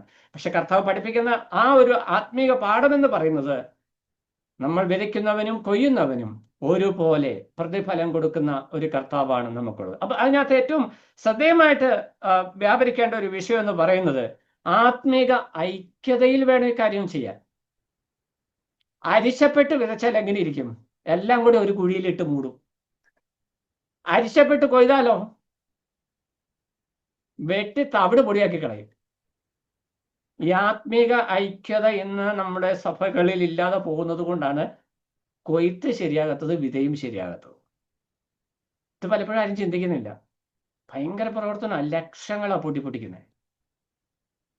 നല്ല ഫ്ലെക്സ് ഒക്കെ അടിച്ച്, നല്ല നോട്ടീസ് ഒക്കെ അടിച്ച് 500 പേരൊക്കെ കൂടി ഭയങ്കര പ്രസംഗം. പക്ഷെ കണ്ടാൽ കൈ കൊടുക്കത്തില്ല സ്വന്തം സഹോദരൻ, പ്രാർത്ഥനയിൽ ഓർക്കത്തില്ല. അങ്ങനെ ഇരുന്ന് നമ്മൾ ചെയ്യുന്ന പൊടിക്കുന്ന ഈ പ്രവർത്തനം കൊണ്ട് ഒരു കാര്യമില്ല. കാരണം വിതയ്ക്കുന്നവനെല്ലാം കൂടി ഒരു കുഴിയിൽ കൊണ്ടങ്ങ് ഇട്ടു. ഒരു മനുഷ്യന്റെ ഹൃദയത്തിലേക്ക് അത് വീണില്ല, അത് കുഴിയിൽ മൂടപ്പെട്ടു പോയി. കൊയ്യുന്നവൻ കൊയ്യാൻ ചെന്നപ്പോൾ 1-2 ഒക്കെ മുളച്ചിട്ടു, അതെല്ലാം അവിടെ വെട്ടിക്കൂട്ടി ഒരുമിച്ചൊരു മൂലയ്ക്കും കൊണ്ടിട്ട് അതും ചൊവ്വായില്ല. കർത്താവോട് പഠിപ്പിക്കുന്ന പാഠം വിതയ്ക്കുന്നവനും കൊയ്യുന്നവനും ഒരുമിച്ച് അത് സന്തോഷത്തോടെ ചെയ്യണം. സന്തോഷത്തോടെ ചെയ്യുമ്പോൾ അത് സന്തോഷത്തിന്റെ അനുഭവമാകും. എന്ന് പറഞ്ഞാൽ ആത്മീക ഐക്യതയിൽ വേണം നമ്മൾ സുവിശേഷ വേല ചെയ്യാൻ. അപ്പസ്തോലന്മാരെ കർത്താവ് ആദ്യം പഠിപ്പിച്ച ഏറ്റവും വലിയൊരു ഗുണപാഠം അതാ. നമ്മൾ പറയുമ്പോൾ പറയും നമ്മൾ വി ആർ ബ്രദറൻ, നമ്മൾ സഹോദരന്മാരാണ്, ഒരമ്മയുടെ മക്കൾ എന്ന പോലെയാണ് ഞങ്ങൾ. പാലയ്ക്ക വിരിഞ്ഞിരിക്കുന്ന പോലെ വിരിഞ്ഞിരിക്കുന്നത്. നമ്മൾ ഇനി പറയും നമുക്ക് ഇന്ന് പല കാര്യങ്ങളും അനുവദിക്കാത്തത് കൊണ്ടാണ് വിശ്വാസികൾ ഇതിനകത്തോട്ട് വരാത്തത്. ഇന്നത്തെ ഏറ്റവും വലിയൊരു നമ്മുടെ ഇടയ്ക്കോട്ട് നമ്മൾ ഇത്രയും കർശനമായിട്ട് വേർപാട് പറയുന്നത് കൊണ്ടാണ് ആളുകൾ ഇതിനകത്തോട്ട് വരാത്തത്. പക്ഷെ നമ്മൾ ശരിക്കും തിരിഞ്ഞു നോക്കിക്കഴിഞ്ഞാൽ നമ്മൾ പല കാര്യങ്ങളും അനുവദിച്ചു തുടങ്ങിയിട്ട് 10-25-30 വർഷമായുള്ളൂ. ഈ 10-25-30 വർഷത്തിനിടയ്ക്ക് ഒരു 30 പേര് പോലും ഇതിനകത്തോട്ട് വന്നിട്ടില്ല. എന്നാൽ അതിനു മുമ്പ് പലതും വേണ്ട എന്ന് വെച്ച കാലത്ത് ആളുകൾ സന്തോഷത്തോടെ ഇതിനോട് ചേർന്നു. അതിന് കാരണം അവർക്ക് കാണുവാൻ ഒരു സാക്ഷ്യമുണ്ടായിരുന്നു. ശമര്യക്കാരെ പോലെ ജീവിതത്തിൽ പ്രയോറിറ്റീസ് ഉണ്ടായിരുന്ന വ്യക്തികൾ സഭയിലുണ്ടായിരുന്നു. എന്തായിരുന്നു അവരുടെ പ്രയോറിറ്റി? കർത്താവ് അവർക്ക് വചനത്തിൽ നിന്ന് കൊടുത്ത വെളിച്ചത്തെ അതുപോലെ ജീവിതത്തിൽ പാലിക്കുവാനായിട്ട് അവർ ത്യാഗം ചെയ്തു. അപമാനമേറ്റു, പീഡനമേറ്റു, വീട്ടിൽ നിന്ന് പുറത്താക്കപ്പെട്ടു. ഇതൊക്കെ സഹിച്ച് അവരുടെ തലമുറകൾ വന്നപ്പോഴത്തേനും അനുഗ്രഹങ്ങളുടെ കലവറ തുറന്നപ്പോൾ അവർക്ക് ഇതൊക്കെ അനാവശ്യമായിട്ട് തോന്നി. അപ്പോൾ എന്ത് സംഭവിച്ചു? സഭയ്ക്കുള്ളിൽ ജനിച്ചു വളർന്നവർ മാത്രമായി പുറത്തുനിന്ന് ആരും വരാതായി. ഇനി ആരെങ്കിലും വന്നാൽ അവരെ ഉൾക്കൊള്ളാൻ പറ്റാത്ത ഒരു മാനസിക തലത്തിലേക്ക് നമ്മൾ മാറിക്കഴിഞ്ഞു. ശമര്യരെ ശിഷ്യന്മാർക്ക് ഉൾക്കൊള്ളാൻ കഴിയാതിരുന്നത് പോലെ വരുന്ന ആളുടെ സാമ്പത്തിക സ്റ്റാറ്റസ്, സോഷ്യൽ സ്റ്റാറ്റസ്, ഇതൊക്കെ വെച്ചാണ് നമ്മൾ അവരോട് ഇടപെടുന്നത്. ഇതൊരിക്കലും ശരിയല്ല എന്ന് ദൈവത്തിന്റെ ആത്മാവ് നമ്മളെ ഈ ശമര്യ സ്ത്രീയുടെ അനുഭവത്തിലൂടെ നമ്മളെ ഓർമ്മപ്പെടുത്തുകയാണ്. അപ്പൊ നമ്മൾ വളരെ ശ്രദ്ധിക്കേണ്ട ഒരു വിഷയം, നമ്മൾ സുവിശേഷ വേല ചെയ്യുമ്പോൾ ദൈവനിയോഗം അതാണ് പ്രയോറിറ്റി ആയിട്ടുള്ള വിഷയം. എന്നാൽ ഞാൻ മുമ്പ് ഓർപ്പിച്ചതുപോലെ നമ്മൾ സഭയോട് ബന്ധപ്പെട്ട് നോക്കുമ്പോൾ കൃപാവരങ്ങളിൽ വ്യത്യാസമുണ്ട്. ഏത് കൃപാവരം ചെയ്താലും കൊരിന്ത്യലേഖനത്തിൽ പറയുന്നത് കൃപാവരങ്ങൾ ദൈവം തൻ്റെ ഇഷ്ടപ്രകാരം ഓരോരുത്തരും വിഭാഗിച്ചു കൊടുക്കുന്നു. അതിൻ്റെ ലക്ഷ്യം എന്ന് പറയുന്നത് പൊതുപ്രയോജനം. എന്താണ് പൊതുപ്രയോജനം എന്ന് ഉദ്ദേശിക്കുന്നത്? എൻ്റെ പ്രയോജനമല്ല, എൻ്റെ സഹോദരന്, എൻ്റെ സഹോദരിക്ക്, ഞാൻ ഉൾപ്പെട്ടു നിൽക്കുന്ന സഭയ്ക്ക് എൻ്റെ കൃപാവരം അനുഗ്രഹമായിരിക്കണം, അനുഗ്രഹമായി തീരണം. അതിനെന്ത് ചെയ്യണം? കൃപാവരം ഉപയോഗിക്കുവാനുള്ള സാഹചര്യങ്ങൾ സ്ഥലം സഭകൾ വിശ്വാസികൾക്ക് കൊടുക്കണം. ഇന്ന് ഇതൊക്കെ നമ്മൾ ചുരുക്കാൻ 5-6 പേരിൽ ഇങ്ങനെ ഒരുക്കി വെച്ചിരിക്കുകയല്ല. ഞങ്ങൾ കഴിഞ്ഞിട്ട് മതി ഇതൊക്കെ. പക്ഷെ അതുകൊണ്ട് എന്ത് സംഭവിക്കുക?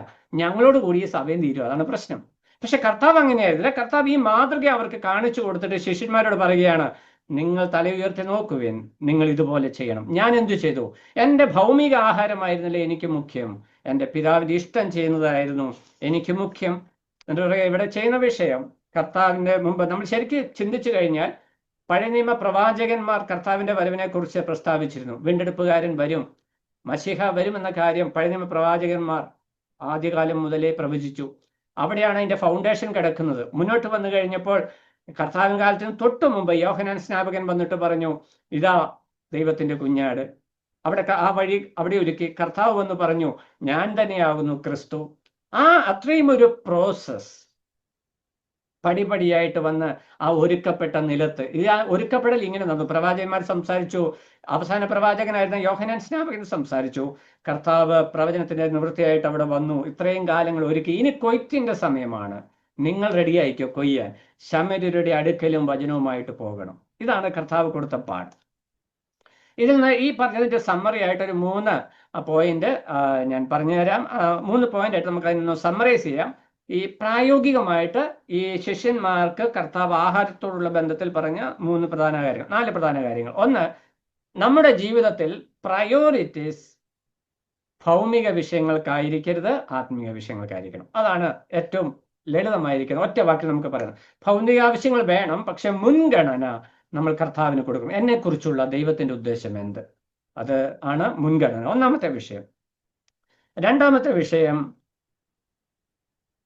സുവിശേഷം അറിയിക്കുന്നതിന് അതിർവരമ്പുകൾ നമ്മൾ വയ്ക്കരുത്. മൂന്നാമത്തെ വിഷയം, സുവിശേഷം പോഷണം അടിയന്തര പ്രാധാന്യമുള്ള എന്ന് പറഞ്ഞാൽ വിശപ്പൊക്കെ മാറ്റി സാവകാശം ഇരുന്ന് ചെയ്യാനുള്ളതല്ല. ഒന്ന്, ഏത് സാഹചര്യം കിട്ടിയാലും അവിടെ സുവിശേഷം ഒരു വാക്ക് പറയുവാൻ നമ്മൾ റെഡി ആയിരിക്കണം. അതൊരു എമർജൻസിയാണ്, അല്ലെങ്കിൽ അർജൻസിയാണ്. അത് ഏറ്റവും അടിയന്തരമായി ചെയ്യേണ്ട ഒരു വിഷയമാണ്. അതിനെന്താ കാരണം? കണ്ണു തുറന്ന് നോക്കണം. അർജൻസി മനസ്സിലാകണമെങ്കിൽ കണ്ണൂർ നോക്കുമ്പോൾ എന്ത് മനസ്സിലാവും? രക്ഷയ്ക്കായി കാക്ഷിക്കുന്ന ആത്മാക്കളെ നമുക്ക് കാണുവാനായിട്ട്. ഇന്ന് നമുക്ക് കാണാൻ പറ്റാത്തത് എന്തുകൊണ്ടാണ്? നമ്മൾ ഭൗമികമായിരിക്കുന്ന വിഷയങ്ങളുടെ കോൺസെൻട്രേറ്റ് ആയി തല കുനിഞ്ഞിരിക്കുക. തല ഉയർത്തി നോക്കിയാൽ അവിടെ തീർച്ചയായിട്ടും രക്ഷയുടെ ആവശ്യം, സുവിശേഷം അറിയിക്കേണ്ടതിന്റെ ആവശ്യം, അത് സുവിശേഷന്മാരുടെ മാത്രം ജോലിയല്ല. വെറുതെ ഒരു ട്രാക്ട്, നമുക്കൊന്നും സംസാരിക്കാൻ അറിയത്തില്ലെങ്കിൽ ഒരു ട്രാക്ട് എടുത്ത് ഒരു അവിശ്വാസിയുടെ കയ്യിലേക്ക് പ്രാർത്ഥനയോടെ കൊടുത്താൽ ആ ഒരു ട്രാക്റ്റിലൂടെ കർത്താവിന് പ്രവർത്തിക്കാൻ പറ്റും. ഇനി അതിനുള്ള സാവകാശം ഇല്ലെങ്കിൽ, യാത്ര ചെയ്യുമ്പോൾ കൂടെ യാത്ര ചെയ്യുന്ന ബസ്സിലാണ് ട്രെയിനിലാണ് യാത്ര ചെയ്യുന്നതെങ്കിൽ കണ്ണടച്ചൊരു നിമിഷം, കർത്താവേ എനിക്ക് സംസാരിക്കാൻ അറിയില്ല, പക്ഷെ ഈ എൻ്റെ അടുത്തിരിക്കുന്ന വ്യക്തികൾക്ക് രക്ഷയുടെ സന്ദേശം അറിയിക്കുവാനായിട്ട് കർത്താവ് പ്രവർത്തിക്കണം എന്ന് പറഞ്ഞാൽ, നമുക്കറിയില്ലെങ്കിൽ പോലും ഒരുപക്ഷെ ചിലപ്പോൾ കർത്താവ് നമ്മളെ ബലപ്പെടുത്തും, അല്ലെങ്കിൽ മറ്റൊരു വ്യക്തിയെ കർത്താവ് അവരുടെ മുമ്പിലേക്ക് അയക്കുമെന്നുള്ളതിന് അത് അർജൻസി, അതൊരു നീഡാണ് എന്നുള്ള ബോധ്യം നമ്മുടെ ഹൃദയത്തെ ഭരിക്കണം. നാലാമതായിട്ട്, സുവിശേഷ വേല ഐക്യതയിൽ ചെയ്യേണ്ട ഒരു വിഷയം. സഭയിൽ ഭിന്നതയും പ്രയാസവും ഉള്ളപ്പോൾ സുവിശേഷവുമായിട്ട് ഇറങ്ങരുത്. വേലക്കാർ തമ്മിൽ പ്രശ്നങ്ങളുണ്ടെങ്കിൽ വേലയ്ക്ക് ഇറങ്ങരുത്, ഫലം കിട്ടില്ല. വഴിയിൽ വെച്ച് ശണ്ട കൂടരുത്. കർത്താവ് ശിഷ്യന്മാർ, നിങ്ങൾ വഴിയിൽ വെച്ച് ശണ്ട കൂടരുത്. അതിന്റെ കാരണം, സുവിശേഷം അറിയിക്കാൻ പോകുന്ന ഉപദേശികൾ തമ്മിൽ വഴിയിൽ വെച്ച് അടികൂടിയാൽ എങ്ങനെ ഇരിക്കും? ഒത്തിരി ആത്മക്കൾ രക്ഷിക്കപ്പെടുമല്ലേ? ഇന്ന് പലയിടത്തും അങ്ങനെയാണ്. എൻ്റെ ചെറുപ്രായത്തിൽ ഒരു 17-18 വയസ്സ്, 16-17 വയസ്സ് പ്രായത്തിൽ ഒരു ടീം വർക്ക് ഇങ്ങനെ നടക്കുക. അപ്പം ടീം അങ്ങോട്ട് വന്നു. അപ്പം ഞങ്ങളൊക്കെ പുതിയ വിശ്വാസികളാണ്, ഫസ്റ്റ് ജനറേഷൻ. അതുകൊണ്ടാട്ടോ ഞാൻ ഇത്ര തീവ്രമായിട്ടൊക്കെ പറഞ്ഞ കുറച്ച് കഴിയുമ്പോൾ അങ്ങ് മാറും. അപ്പൊ ഈ ആത്മീയ ആവേശം, സുവിശേഷം വലിക്ക് വന്നപ്പോൾ ഭയങ്കര ആവേശത്തോടെ, ഞാൻ കോളേജ് അന്ന് പോയില്ല, ഒരാഴ്ചത്തേക്ക് ഞാൻ ലീവ്, കോളേജൊക്കെ കട്ട് ചെയ്ത് ഞാനാണ് ഇവരുടെ പോകുന്നത് ചർച്ചയിൽ നിന്ന്. അപ്പൊ അങ്ങനെ പോയി കഴിഞ്ഞപ്പോൾ ഒരു ദിവസം ടീമിലെ 2 ഉപദേശിമാർ തമ്മിൽ പൊരിഞ്ഞ പോരാട്ടം. വാക്കുകൊണ്ടാട്ടോ, അടിയൊന്നും ആയില്ല, ഭയങ്കര ബഹളം. ഈ ബഹളം വെച്ചോണ്ട് പരസ്യത്തിന് ഒന്ന് വണ്ടി സ്റ്റാർട്ട് ചെയ്തു, ബാറ്ററിയിലോട്ട് വണ്ടി മൈക്ക് കണക്ട് ചെയ്തു. ഒരു ചീറ്റിൽ ഒരു പുക കേട്ട് കംപ്ലീറ്റ് പുകയായി. വിചാരിച്ചു വണ്ടി കത്തിയും.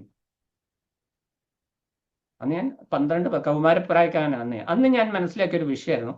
അന്നൊരിക്കലും അങ്ങനെ, അത് ഉള്ളിൽ വെച്ച പ്രശ്നമുണ്ടായിരുന്നു. സഭാ ഹാളിനുള്ളിൽ വെച്ച് തന്നെ ഇവർ തമ്മിൽ ചില ഇഷ്യൂസ് ഉണ്ടായിരുന്നു.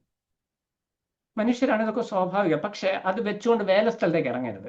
അന്ന് ഞാൻ പഠിച്ച പാഠം അത്. അങ്ങനെ ഉള്ളിൽ പ്രയാസമുണ്ടെങ്കിൽ ആത്മീയ ഉള്ളിൽ പ്രശ്നം വെച്ചുകൊണ്ട് വചന ശുശ്രൂഷ ചെയ്യാനും എഴുന്നേക്കരുത്. വചന ശുശ്രൂഷ ചെയ്യാൻ എഴുന്നേറ്റ് എന്ത് സംഭവിക്കും? ഒരു സഹോദരനോട് പ്രശ്നം വെച്ചിട്ട് വചന ശുശ്രൂഷ ചെയ്യാൻ എണീറ്റാൽ ആ സഹോദരനായിട്ടായിരിക്കും അന്നത്തെ വചന ശുശ്രൂഷ മുഴുവൻ.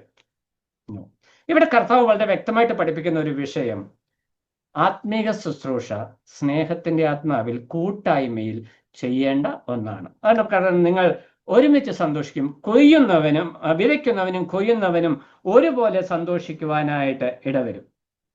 38 വാക്യത്തിലേക്ക് വരുമ്പോൾ, നിങ്ങൾ അധ്വാനിച്ചിട്ടില്ലാത്തത് കൊയ്യുവാൻ ഞാൻ നിങ്ങളെ അയച്ചിരിക്കുന്നു, മറ്റുള്ളവർ അധ്വാനിച്ചു, അവരുടെ അധ്വാന ഫലത്തിലേക്ക് നിങ്ങൾ പ്രവേശിച്ചു. ഇത് ഞാൻ മുമ്പേ പറഞ്ഞത്, പ്രവാചകന്മാരും കർത്താവും യോഹന്നാൻ സ്നാപകനും ഒക്കെ ഇട്ട ഫൗണ്ടേഷന്റെ ഫലമാണ് ഈ ശമര്യരുടെ മാനസാന്തരം. ഇമ്മീഡിയറ്റ് കോണ്ടെക്സ്റ്റ് ഞാൻ പറഞ്ഞാൽ, ഈ ശമര്യരും വാഗ്ദത്ത മെശിഹയെ പ്രതീക്ഷിച്ചിരിക്കുന്നവരാ. അപ്പൊ യോഹന്നാൻ സ്നാപകന്റെ പ്രസംഗത്തെ കുറിച്ച് ഈ ശമര്യക്കാരിക്ക് ഒരു ബോധ്യമുണ്ട്. അതുകൊണ്ട് ശമര്യക്കാർ മെശിഹ വരുമെന്ന് ഞങ്ങൾ പ്രതീക്ഷിക്കുന്നു എന്നുള്ള കാര്യം കൃത്യമായിട്ട് പറയാനുള്ള ആ ഒരു അണ്ടർസ്റ്റാൻഡിങ് ശമര്യർ. ഇത് പഴയ നിയമകാലത്ത് പ്രവാചകന്മാരിട്ട ഫൗണ്ടേഷനാണ്. എന്നാൽ അത് കൊയ്യാനായിട്ട് പോകുന്നത് കാലങ്ങൾ നൂറ്റാണ്ടുകൾ കഴിഞ്ഞ് കർത്താവിന്റെ ശിഷ്യന്മാരെ ഇതാണ്. നിങ്ങൾ അധ്വാനിച്ചിട്ടില്ല, പക്ഷെ നിങ്ങൾ കൊയ്യുവാനായിട്ട് പോകുകയാണ്. നമ്മൾ ഇന്ന് ചിന്തിച്ചാൽ 150 വർഷങ്ങൾക്ക് മുമ്പ്, ശരിക്കും പറഞ്ഞാൽ 2000 വർഷങ്ങൾക്ക് മുമ്പ് ഇന്ത്യയിലേക്ക് സുവിശേഷം കടന്നു വന്ന് അന്ന് വളരെ ത്യാഗം സഹിച്ച് മിഷണറിമാർ പലരും രക്തസാക്ഷികളായി. അവര് വടക്കേന്ത്യയിലും തമിഴ്നാട്ടിലും കേരളത്തിലും ഒക്കെ ജീവിതം ഹോമിച്ച് ഇട്ട ഫൗണ്ടേഷന്റെ മേലാണ് ഇന്ന് സുവിശേഷ സ്വാതന്ത്ര്യം നമ്മൾ അനുഭവിക്കുന്നത്. ഇന്ന് ചെറിയ എതിർപ്പ്, ഇതൊന്നും എതിർപ്പും പീഡനമൊന്നും അല്ല. അവിടെ ഇവിടെ ചെറിയ ഇടിയും തൊഴിയും ഒക്കെ ഉള്ളൂ. അന്ന് അങ്ങനെയല്ലല്ലോ, കൊന്നുകളയുകയായിരുന്നു.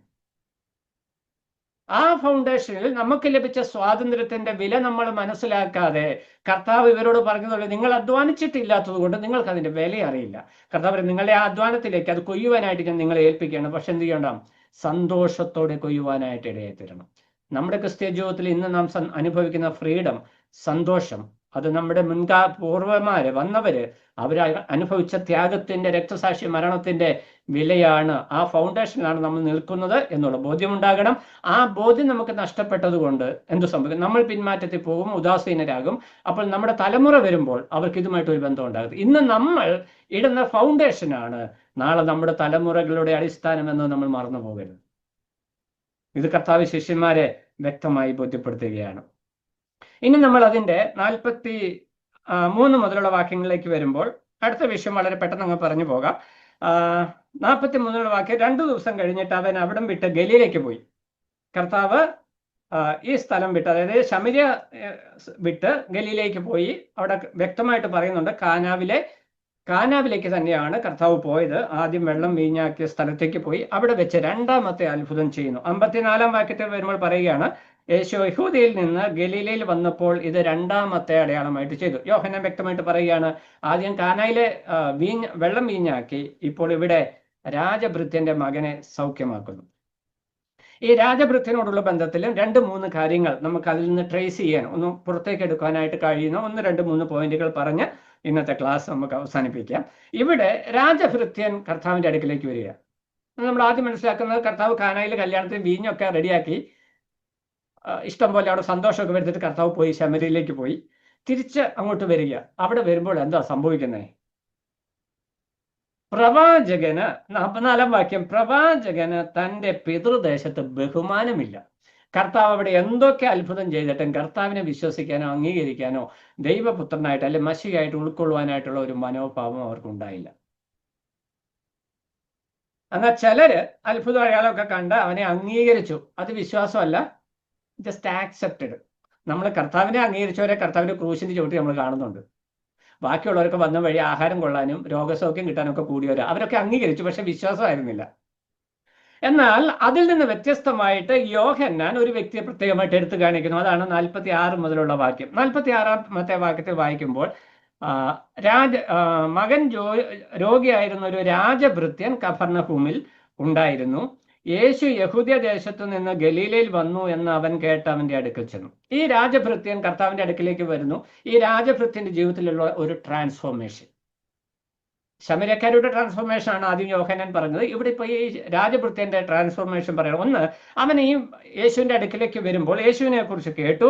യേശുവിന്റെ രാജഭൃത്യൻ എന്ന് പറഞ്ഞാൽ നമുക്കറിയാം, അന്ന് റോമാണ് യഹൂദന്മാരെ ഭരിക്കുന്നത്. അപ്പൊ റോമൻ ഭരണാധികാരിയുടെ ഒന്നെങ്കിൽ ക്യാപ്റ്റൻ ആയിരിക്കാം, മിലിറ്ററി ക്യാപ്റ്റൻ ആയിരിക്കാം, അല്ലെങ്കിൽ രാജകൊട്ടാരത്തിൽ നിൽക്കുന്ന വ്യക്തിയായിരിക്കാം. ഏതായാലും ഉന്നത പൊസിഷനുള്ള ഒരു വ്യക്തിയാണ്. അദ്ദേഹം ഒരു കാര്യം മനസ്സിലാക്കി, ഈ എൻ്റെ മകന് എൻ്റെ അധികാരം കൊണ്ട് സൗഖ്യം ലഭിക്കത്തില്ല. എൻ്റെ സ്വാധീനം കൊണ്ട് അവന് അവിടെയുള്ള ഏറ്റവും നല്ല ഹോസ്പിറ്റലിൽ സ്വാധീനം വെച്ച് ട്രീറ്റ് ചെയ്യാമായിരുന്നു. പക്ഷെ തൻ്റെ മകൻ മരണത്തോട് മല്ലടിച്ചുകൊണ്ടിരിക്കുമ്പോഴാണ് യേശു ഗലീലയിൽ വരുന്നു എന്നുള്ള വാർത്ത അവൻ കേട്ടത്. അവൻ ഓടി അവിടെ വന്നു. എന്നിട്ട് യേശുവിൻ്റെ അടുക്കൽ അവൻ പറയുന്ന ചില വാക്ക്, അവൻ വന്നതിൻ്റെ ഉദ്ദേശം ഒറ്റ ലക്ഷ്യമുള്ളൂ, എൻ്റെ മകന് എങ്ങനെയെങ്കിലും ഒന്ന് ജീവിച്ചിരിക്കണം. അത്രയും സിമ്പിളാണ്. അവൻ ഒറ്റ ലക്ഷ്യമുള്ളൂ, തൻ്റെ മകന് രോഗസൗഖ്യം വേണം. 47-ാം വാക്യത്തിൽ വരുമ്പോൾ അവൻ പറയാണ്, തൻ്റെ മകൻ മരിപ്പാറായിരിക്കെ കൊണ്ട് അവൻ വന്ന് അവനെ സൗഖ്യമാക്കണമെന്ന് അപേക്ഷിച്ചു. ആ വരുമ്പോൾ തന്നെ അവൻ്റെ ആറ്റിറ്റ്യൂഡ് എന്താ? യേശു എൻ്റെ അടുക്കൽ വന്ന് സൗഖ്യമാക്കണം. അപ്പൊ യേശു ഒരു പ്രവാചകനാണ് എന്ന ബോധ്യം യഹൂദന്മാർക്കുണ്ട്, അവിടെയുള്ള ജനങ്ങൾക്കുണ്ട്. ഒരു പ്രവാചകൻ എന്നുള്ള നിലയിൽ യേശു വന്ന് ഒന്ന് കൈവെക്കണം. പഴയ നിയമ പ്രവാചകൻ പലരും രോഗികളുടെ അടുക്കൽ ചെന്ന്, ഏലിയാവ് ഏലീശു ഒക്കെ അടക്കം രോഗികളുടെ അടുക്കൽ ചെന്ന് കൈവെച്ച് തുവാലയൊക്കെ ഇട്ട് സൗഖ്യം കൊടുത്തു. ഇവർ അറിഞ്ഞിട്ടുണ്ട്, കേട്ടിട്ടുണ്ട്. അതുകൊണ്ട് യേശു വന്നൊന്ന് കൈവച്ചാൽ ഇവര് സൗഖ്യം കിട്ടും. അവൻ അതാ പറയുന്നത്. വളരെ സിമ്പിളാണ്, ജെന്യുവിനാണ്. അവൻ പറയാ, യേശുവെ ഒന്ന് വന്ന് എൻ്റെ മകനെ ഒന്ന് സൗഖ്യമാക്കണം. എന്നാൽ അവനുണ്ടായിരുന്ന ഒരു വിഷയം, അവന് പ്രത്യേക അടയാളമൊന്നും അവിടെ ചോദിച്ചില്ല. അവന് വേണ്ട, ഇവിടെ നമ്മൾ യഹൂദന്മാർ അടയാളം ചോദിക്കുന്നു, ജാതികൾ ഞാനും അന്വേഷിക്കുന്നു. അവർക്ക് അടയാളം ആവശ്യമില്ല, അവർക്ക് വേണ്ടത് പ്രവൃത്തിയാണ്. അപ്പൊ ഇവന് ആവശ്യമുള്ള ഒരു വിഷയം, എൻ്റെ മകൻ എങ്ങനെയും സൗഖ്യം വന്ന, യേശു നീ വന്നൊന്ന് കൈവച്ച് സൗഖ്യം തരണം. അവൻ്റെ റിക്വസ്റ്റ് അതാണ്. എന്നാൽ യേശു എന്താ പറഞ്ഞത്? യേശു പറഞ്ഞ മറുപടി നോക്കിയാൽ 48-ാം വാക്യം, നിങ്ങൾ അടയാളങ്ങളും അത്ഭുതങ്ങളും കണ്ടിട്ടല്ലാതെ വിശ്വസിക്കുകയില്ല. വന്ന് കൈവെക്കണം എന്നുള്ള അവന്റെ പ്രസ്താവനയെ കർത്താവ് ആദ്യം തന്നെ അങ്ങ് വെട്ടിമുറിച്ചു. നീ അടയാളം കണ്ടാലേ വിശ്വസിക്കത്തുള്ളൂ. അടയാളം കണ്ടല്ലാതെ, അത്ഭുതം കണ്ടല്ലാതെ വിശ്വസിക്കുകയില്ല. അത് യഹൂദന്മാരുടെ സിസ്റ്റമാണ്, നീയും അത് ഫോളോ ചെയ്യുകയാണ്. എന്നാൽ അവൻ പറഞ്ഞ അവൻ അതൊന്നും ഒരു വിഷയമില്ല.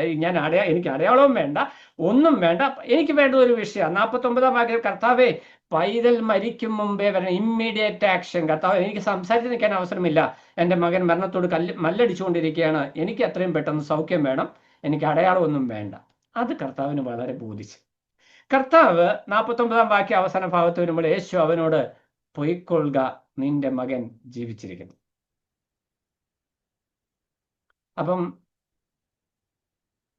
വിശ്വാസത്തിന്റെ ഒരു ടെസ്റ്റാണ് കർത്താവ് അവിടെ നടത്തിയത്. പൊയ്ക്കൊള്ളുക.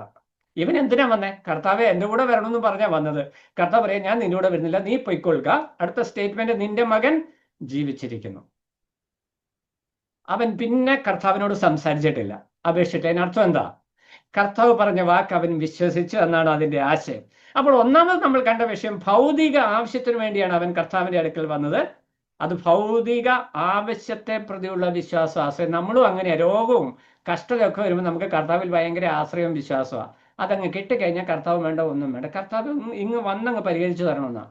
എന്നാൽ ഈ രാജഭൃത്യന്റെ ജീവിതത്തിൽ നമ്മൾ കാണുന്നത്, അവൻ വന്നത് അങ്ങനെയാ. പക്ഷെ കർത്താവ് അവനോട് പറഞ്ഞു, പൊയ്ക്കൊള്ളുക, നിന്റെ മകൻ സൗഖ്യം പ്രാപിച്ചിരിക്കുന്നു എന്ന് പറയുമ്പോൾ അത് അവനിൽ പൂർണ്ണ വിശ്വാസമായിട്ട് രൂപപ്പെട്ടു. അവന് വന്നത് ഭൗതിക ആവശ്യത്തിന് വേണ്ടിയാണ്, പക്ഷെ അവനിൽ അത് വിശ്വാസമായിട്ട് രൂപപ്പെട്ടു. ഇനി നമ്മൾ വായിക്കുമ്പോൾ അതിൻ്റെ 53-ാം വാക്യത്തിലേക്ക് വരുമ്പോൾ, നമ്മൾ 50-ാം വാക്യത്തിൽ അവസാന ഭാഗത്ത് വായിക്കുന്നത്, യേശു പറഞ്ഞ വാക്ക് വിശ്വസിച്ച് ആ മനുഷ്യൻ പോയി. യഹൂദന്മാരാണ് പോകത്തില്ല, കർത്താവ് ഒരു അടയാളം കണ്ടിട്ടല്ലാതെ ഞാൻ പോകത്തില്ല എന്ന് പറയാൻ അവർ നിൽക്കത്തുള്ളൂ. കാരണം അവർ കണ്ടേ വിശ്വസിക്കും.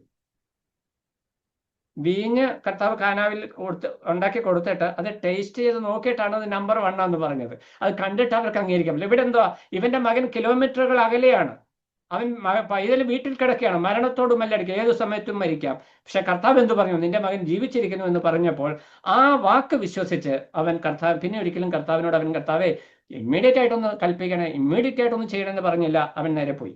അത് അവനിൽ വിശ്വാസമായിട്ട് രൂപപ്പെട്ടു. ഈ വിശ്വാസം ഏത്? കർത്താവിൽ അവൻ കണ്ട ആ വിശ്വാസം അവന്റെ ജീവിതത്തിൽ രക്ഷാകരമായ വിശ്വാസമായിട്ട് രൂപാന്തരപ്പെടുന്നു. 53-ാം വാക്യത്തിൽ വരുമ്പോൾ, നിന്റെ മകൻ ജീവിച്ചിരിക്കുന്നു എന്ന് യേശു പറഞ്ഞ നാഴികയിൽ തന്നെ മകന് സൗഖ്യം വന്നു എന്ന് അവൻ ഗ്രഹിച്ചു, താനും കുടുംബമൊക്കെയും കർത്താവിൽ വിശ്വസിച്ചു. അപ്പോൾ കർത്താവ് നമ്മുടെ ജീവിതത്തിൽ ചെയ്യുന്ന പ്രവൃത്തിയുടെ ആത്യന്തിക ഫലം എന്ന് പറയുന്നത് നമ്മുടെ വീണ്ടെടുപ്പ്. കർത്താവ് വന്നത് എന്തിനാ? ജീവജലം തരുവാനായിട്ട്, ആത്മരക്ഷ തരുവാനായിട്ട് കർത്താവ് വന്നു. അപ്പോൾ കർത്താവ് ചെയ്യുന്ന ഓരോ പ്രവൃത്തിയുടെയും ലക്ഷ്യം എന്ന് പറയുന്നത് ജനത്തിന്റെ വീണ്ടെടുപ്പാ. നമ്മുടെ പ്രവൃത്തിയുടെ ലക്ഷ്യം എന്താ? നമ്മൾ രക്ഷിക്കപ്പെട്ടു. ദൈവമക്കള്, സഭയിൽ ഉത്തരവാദിത്തപ്പെട്ട ശുശ്രൂഷയൊക്കെ ചെയ്യുന്നവര്, സുവിശേഷന്മാര്, മൂപ്പന്മാര്, ഡീക്കന്മാര്, ഉപദേഷ്ടക്കന്മാരൊക്കെ നമ്മുടെ ലക്ഷ്യം എന്താ? എനിക്ക് 1ാം സ്ഥാനം വേണം, എനിക്ക് ഏറ്റവും കൂടുതൽ റിച്ച്നെസ് വേണം, ഏറ്റവും നല്ല ലൈഫ് വേണം, ഇതൊക്കെ നമ്മുടെ ചിന്ത. പക്ഷെ കർത്താവിന്റെ പ്രയോറിറ്റി അവനെ രക്ഷയിലേക്ക് നയിക്കുക എന്നുള്ളതാണ്. പക്ഷെ അവനെ കർത്താവ് വ്യക്തമായിട്ടൊന്ന് ഇവനെ വാസ്തവമായിട്ടും ഞാൻ ഇവന് സൗഖ്യം, അല്ലെ ഇവന്റെ മകനെ സൗഖ്യം കൊടുക്കുമെന്നുള്ള വിശ്വാസം ഇവനുണ്ടോ എന്ന് കർത്താവ് ടെസ്റ്റ് ചെയ്തുകൊണ്ടാണ് കർത്താവ് ആ സ്റ്റേറ്റ്മെന്റ് പറഞ്ഞത്. അത്ഭുതങ്ങളും അടയാളം കണ്ടല്ലാതെ വിശ്വസിക്കും. പക്ഷെ ആ രാജഭൃത്യം പറഞ്ഞത്, എനിക്ക് അത്ഭുതവും അടയാളവും അല്ല വിഷയം, എൻ്റെ മകൻ സൗഖ്യം പ്രാപിക്കും. കർത്താവ് പറഞ്ഞു, വിശ്വസിച്ചു, നീ പോയിക്കൊള്ളുക, നിന്റെ മകൻ സൗഖ്യം പ്രാപിക്കും. അതവന് വിശ്വസിച്ചു. തന്റെ വീട്ടിലേക്ക് ചെല്ലുമ്പോൾ അവിടുത്തെ വിഷയം എന്ന് പറയുന്നത് യേശു ക്രിസ്തുവിന്റെ ദൈവത്വം ഈ രാജഭൃത്യൻ കൃത്യമായിട്ട് അംഗീകരിച്ചു എന്നുള്ളൂ. യേശു ക്രിസ്തുവിനെ വാഗ്ദത്തം മശികയായിട്ട്, നമ്മുടെ ഇന്നത്തെ ഭാഷയിൽ പറഞ്ഞാൽ, യഹൂദന്റെ ഭാഷയിൽ പറഞ്ഞാൽ, വാഗ്ദത്തം മശികയായിട്ട് യേശുവിനെ ഈ രാജഭൃത്യൻ തിരിച്ചറിഞ്ഞു. സർവശക്തനും സർവജ്ഞാനിയുമായ ദൈവം അവൻ ഇരിക്കുന്ന ഇടത്തിരുന്നു കൊണ്ട് കിലോമീറ്ററുകൾ അകലെ തന്റെ ഭവനത്തിലുള്ള കുഞ്ഞിനെ സൗഖ്യമാക്കി ആ പറഞ്ഞ സെക്കൻഡിൽ അവിടെ സൗഖ്യം വന്നു എന്നുള്ള വിഷയം കണ്ടപ്പോൾ പ്രവാചകൻ എന്നുള്ള നിലയിൽ നിന്ന് മാറി ദൈവം എന്നുള്ള നിലയിലേക്ക് അവന്റെ വിശ്വാസം പരിവർത്തനം ചെയ്യപ്പെട്ടു. നമുക്ക് യേശുവിനെ കുറിച്ചുള്ള കാഴ്ചപ്പാട് എന്താ? നമ്മൾ തിയോളജി പറയും. തിയോളജി ഏതാ? കർത്താവ് 48-ാം വാക്യത്തിൽ പറഞ്ഞതാ, അത്ഭുതവും അടയാളവും കണ്ടല്ല. നമ്മൾ 10 കോളേജും കൃത്യമായിട്ട് പറയും. പക്ഷെ പ്രായോഗിക ജീവിതത്തിൽ വിശ്വാസത്തിന്റെ അളവ് കർത്താവ് എടുത്ത് പരിശോധിക്കുമ്പോൾ നമ്മുടെ നിലപാടെന്താ? ഈ കർത്താവ് പറഞ്ഞ കിലോമീറ്ററുകൾ അകലെ നിൽക്കുന്ന ഒരു രോഗി സൗഖ്യമായി എന്ന് അറിയുമ്പോൾ, കർത്താവെ, ഞാൻ വാസ്തവമായും നീ ദൈവമാണ് എന്നുള്ള കാര്യം അംഗീകരിക്കും. ഇനി അങ്ങനെ വ്യക്തിപരമായ ഒരു സമർപ്പണം ഒരു വ്യക്തിയുടെ ജീവിതത്തിൽ ഉണ്ടാവുമ്പോൾ കൂട്ടായ രക്ഷയിലേക്ക് അത് മാറുന്നു. അതാണ് കർത്താവ് ഇവിടെ തരുന്ന ഒരു പ്രത്യേകത. താൻ വിശ്വസിച്ചു, താൻ വീട്ടിൽ വന്നു കഴിഞ്ഞപ്പോൾ തൻ്റെ കുടുംബമൊക്കെയും വിശ്വസിച്ചു. കൊർന്നല്യൂസിന്റെ ജീവിതത്തിൽ ഇതേ അനുഭവം നമ്മൾ കാണുന്നുണ്ട്. കുടുംബമായി കൊർന്നല്യൂസിന്റെ ജീവിതത്തിൽ വ്യക്തിപരമായിട്ടാണ് ദൈവം ഇടപെട്ടത്. പക്ഷെ ദൈവവുമായിട്ടുള്ള ഒരു സംസർഗം അല്ലെങ്കിൽ സുവിശേഷവുമായിട്ട് ഒരു ഇടപെടൽ വന്നു കഴിഞ്ഞപ്പോൾ ആ കുടുംബം മുഴുവനും രക്ഷയിലേക്ക് വന്നു. അപ്പം നമ്മൾ കർത്താവിനെ അറിയുമ്പോൾ നമ്മുടെ കുടുംബവും സ്വാഭാവികമായിട്ട് രക്ഷയിലേക്ക് വരണം.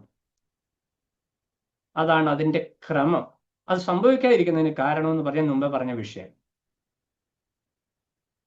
ആത്മീക ഐക്യതയുടെയും ദൈവസ്നേഹം വെളിപ്പെടുത്താനും നമുക്ക് ഉള്ള പരാജയം. നമ്മുടെ സഭയിൽ ഒരു പുതിയ വിശ്വാസി വന്നാൽ ആത്മീക കൂട്ടായ്മ, സഹോദരന്മാർ തമ്മിലുള്ള സ്നേഹം, ദൈവിക സാന്നിധ്യം, ഇതൊക്കെ അവർക്ക് എക്സ്പീരിയൻസ് ചെയ്യാൻ കഴിയും. പലപ്പോഴും ഇന്ന് പല സഭകളിലും പുതുതായിട്ട് ആരെങ്കിലും വന്നു കഴിഞ്ഞാൽ സഭയിൽ നടക്കുന്ന സൂപ്പർ അടിയാണ് അവർ ആദ്യം കാണുക. പിന്നെ ഒരിക്കലും അവൻ ആ സഭയിലേക്ക്, കൂട്ടായ്മയിലേക്ക് വരില്ല.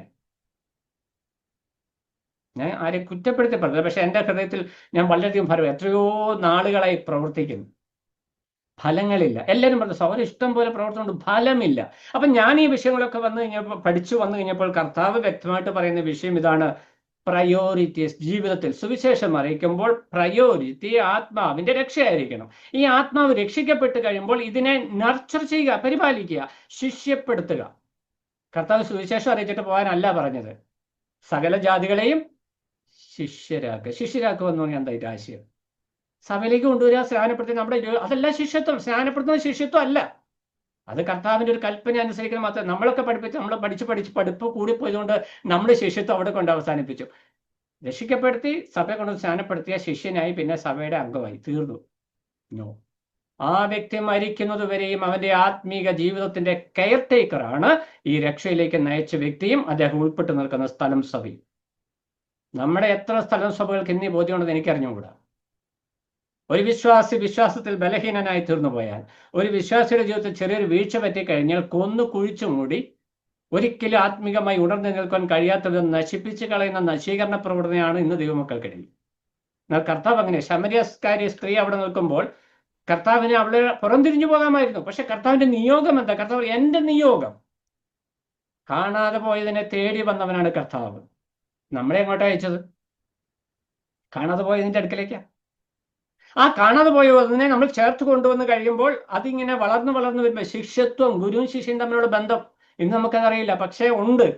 ആ ഗുരു ശിഷ്യനെ കുറിച്ച് കരുതുന്നത് എങ്ങനെയാ? ആ മുന്നോട്ട് പോകുമ്പോൾ ചിലപ്പോൾ ഒക്കെ തട്ടി വീഴും, ചിലപ്പോൾ ഒക്കെ വീഴ്ച സംഭവിക്കും. അപ്പോൾ എന്ത് ചെയ്യും? തിരുത്തി നേരായ പാതയിൽ കൊണ്ടുവരും. നമ്മുടെ സഭയിൽ നിന്ന് തിരുത്തലില്ല. തിരുത്തലില്ലാത്തതുകൊണ്ട് എല്ലാവരും ഞെരുങ്ങി നടക്കുന്നു. എന്ന് പറഞ്ഞാൽ പലരും പല സ്റ്റേറ്റ്മെന്റ്സും പറയാറുണ്ട്. ഇന്ന് ഈ ആധുനിക കാലത്തൊക്കെ വിശ്വാസികളൊക്കെ ഈ വിശ്വാസത്തിൽ കഴിയുമ്പോൾ അവരെ വന്ന് പെട്ടുപോയി, ഇനി ഇതിനകത്തൊന്നും രക്ഷപ്പെടാൻ പറ്റത്തില്ല. അദ്ദേഹത്തിന്റെ രക്ഷയെക്കുറിച്ചുള്ള സംശയമല്ല, രക്ഷയിലുള്ള അനുഭവം. സഭയിൽ അദ്ദേഹം അഭിമുഖീകരിക്കേണ്ടി വരുന്ന ജീവിത സാഹചര്യങ്ങളെ കൊണ്ട് അദ്ദേഹം പറയാണ് പെട്ടുപോയി. അങ്ങനെ ഒരു വിശ്വാസിയെ പറയുവാനായിരുന്നെങ്കിൽ എവിടെയാണ് രക്ഷയുടെ സന്തോഷം? അപ്പോൾ ഇവിടെ കർത്താവ് കൃത്യമായിട്ട് പറയുന്ന വിഷയം, സുവിശേഷ നിയോഗത്തിൽ ഈ രാജഭൃത്യൻ വ്യക്തമായി ഉൾക്കൊണ്ട ഒരു കാഴ്ചപ്പാടെന്ന് പറയുന്നത് അവന്റെ കുടുംബത്തിലേക്ക് ആ ദൈവസ്നേഹം കടന്നു ചെന്നപ്പോൾ അവന്റെ വിശ്വാസം പടിപടിയായിട്ട് ഉയർന്നു. നമ്മുടെ ജീവിതത്തിൽ ദൈവം പ്രവർത്തിക്കുമ്പോൾ, എൻ്റെ ജീവിതത്തിൽ ഇതുപോലെ അനുഭവങ്ങൾ, ദൈവം എല്ലാം ഫിനിഷായി എന്ന് ചിന്തിക്കുന്ന സമയത്ത് ദൈവം വഴി തുറക്കുമ്പോൾ നമുക്ക് കർത്താവിലുള്ള ആശ്രയം വർദ്ധിച്ചു വരുന്നു. ഇവിടെ ഈ രാജഭൃത്യൻ ഒരു ഭൗതിക ആവശ്യമായിട്ട് കർത്താവിന്റെ അടുക്കൽ വന്നു. അത് കർത്താവ് അവന്റെ വിശ്വാസത്തെ ശോധന ചെയ്ത് കഴിഞ്ഞപ്പോൾ അവൻ വിശ്വാസത്തിൽ ഒരു പടി കൂടി മുന്നോട്ട് കയറി. ആ വിശ്വാസത്തിന്റെ അടുത്ത പടിയിലേക്ക് അവൻ രക്ഷയിലേക്ക് വന്നു. ഇങ്ങനെയാണ് രക്ഷയുടെ പടികൾ. ശമരിയ സ്ത്രീ ജസ്റ്റ് കുടിവെള്ളം ചോദിച്ചതാണ്, അവളുടെ ജീവിതത്തിലെ രക്ഷയുടെ അനുഭവത്തിലേക്ക് അവൾ തിരികെ വരുവാനായിട്ട് ഇരയായി. അപ്പോൾ അവിടെ പ്രസംഗമായിരുന്നില്ല, പടിപടിയായിട്ട് റിയലൈസേഷൻ, കർത്താവ് ആരാണെന്ന് മനസ്സിലാക്കി കർത്താവിന് വിധേയപ്പെട്ടു. ഈ വിഷയത്തിൽ ഒരു 3 പോയിന്റുടെ പ്രാക്ടിക്കൽ ലെസൺ ആയിട്ട് പറഞ്ഞിട്ട് അവസാനിപ്പിക്കാം, നമ്മുടെ സമയമായി. ഒന്നാമത്തെ പ്രായോഗിക പാഠം, അതായത് ഈ രാജഭൃത്യന്റെ സംഭവത്തിൽ നിന്നുള്ള 3 പോയിന്റുകൾ.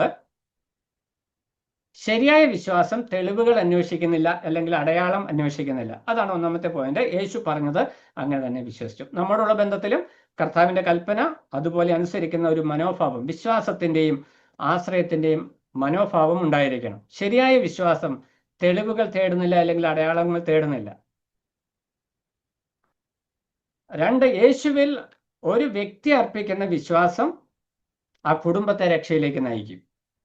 നമ്മൾ കർത്താവിനെ വാസ്തവമായും വിശ്വസിച്ച് അനുഭവിച്ചറിഞ്ഞിട്ടുണ്ടെങ്കിൽ നമ്മുടെ ജീവിതം കണ്ട്, നമ്മുടെ അനുഭവം കണ്ട് ആ കുടുംബം കർത്താവിനോട് ചേർന്ന് വരും. യേശു ചെയ്ത അത്ഭുതമല്ല, യേശു ആരാണ് എന്ന് മനസ്സിലാക്കുന്നിടത്താണ് വിശ്വാസത്തിന്റെ വിജയം. ഇദ്ദേഹത്തിന് ആവശ്യം ഇതുണ്ടായിരുന്നു, തന്റെ മകൻ സൗഖ്യം പ്രാപിക്കാൻ. തനിക്ക് ആ വഴി തിരിച്ചു പോകാമായിരുന്നു, കാരണം യേശുവിന്റെ കാലത്ത് അനേകർ ഇങ്ങനെ സൗഖ്യം പ്രാപിച്ച് അവരുടെ വഴിക്ക് പോയിട്ടുണ്ട്. എന്നാൽ അവന്റെ ജീവിതത്തിലെ ലക്ഷ്യം എന്ന് പറഞ്ഞു, യേശു അത്ഭുതം അവൻ അന്വേഷിച്ചു പോയില്ല. അവന് വേണ്ടത് ആവശ്യമായിരുന്നു, മകൻ സൗഖ്യപ്പെടണം. പക്ഷെ അതിലൂടെ അവൻ യേശു ആരാണെന്ന് മനസ്സിലാക്കി വിശ്വസിച്ചു. കർത്താവ് ആരാണെന്ന് മനസ്സിലാക്കി വിശ്വസിക്കുക. നമ്മുടെ ജീവിതത്തിൽ കർത്താവിനെ നമുക്കറിയാം, പക്ഷെ കർത്താവിനെ രുചിച്ചറിയുന്ന അനുഭവത്തിലേക്ക്, അടുത്തറിയുന്ന അനുഭവത്തിലേക്ക് ചേർന്ന് വരുവാനായിട്ട് നമ്മുടെ ജീവിതത്തെ നമുക്ക് ശ്രദ്ധിക്കാം. വരുന്ന ദിവസങ്ങൾ നമ്മുടെ ജീവിതത്തിൽ നമ്മൾ പ്രായോഗികമായിട്ട് ഈ വിഷയം പറയുന്നതുകൊണ്ടാണ് നമ്മുടെ ന്യൂനതകൾ ഞാൻ പറയുന്നത്. ഞാനത് കുറ്റപ്പെടുത്തലായിട്ട് ആരും എടുക്കേണ്ടതില്ല, ഞാൻ ഉൾപ്പെടെയാണ് പറയുന്നത്. നമ്മൾ വിശ്വാസത്തിൽ തഴക്കവും പഴക്കവും വന്നു കഴിയുമ്പോൾ നമ്മൾ യാന്ത്രികമായിട്ട് കാര്യങ്ങൾ ചെയ്യുന്നവരിലല്ല, എക്സ്പീരിയൻഷ്യലായിട്ട് ചെയ്യണം. ഈ ഒരു അനുഭവം, കർത്താവ് എല്ലാത്തിൻ്റെയും അധികാരിയാണല്ലോ. കർത്താവ് ഭൂമിയിലേക്ക് വന്നു കഴിഞ്ഞപ്പോൾ ലീസ്റ്റ് ആയിട്ടുള്ള ആൾക്കാരോട് എത്ര സിമ്പിളായിട്ടാണ് കർത്താവ് ഇടപെട്ടത്. അവരുടെ മുമ്പിലോട്ട് പറഞ്ഞു കൊടുക്കുന്ന കാര്യങ്ങൾ, ചെയ്തു കാണിക്കുന്ന കാര്യങ്ങൾ, അത് അവർക്ക് ഇമിറ്റേറ്റ് ചെയ്യാൻ പറ്റും. അവരെ സ്വാധീനിക്കുന്ന നിലയിലായിരുന്നു. നമ്മുടെ ജീവിതത്തിലും നമ്മുടെ സുവിശേഷ വേലയും നമ്മുടെ സഭാജീവിതവും ആളുകളെ ഇതിനുള്ളിലേക്ക് ആകർഷിക്കുന്ന നിലയിൽ സിമ്പിൾ ആൻഡ് ക്ലിയർ, അതുപോലെ തന്നെ സാക്ഷ്യമുള്ളതായിരിക്കുവാനായിട്ട് നമുക്ക് ശ്രദ്ധിക്കാം. വരുന്ന ദിവസങ്ങളിൽ കർത്താവ് നമ്മളെ ധാരാളമായിട്ട് അനുഗ്രഹിക്കട്ടെ. ദൈവനാമം മഹത്വപ്പെടുമാറാകട്ടെ.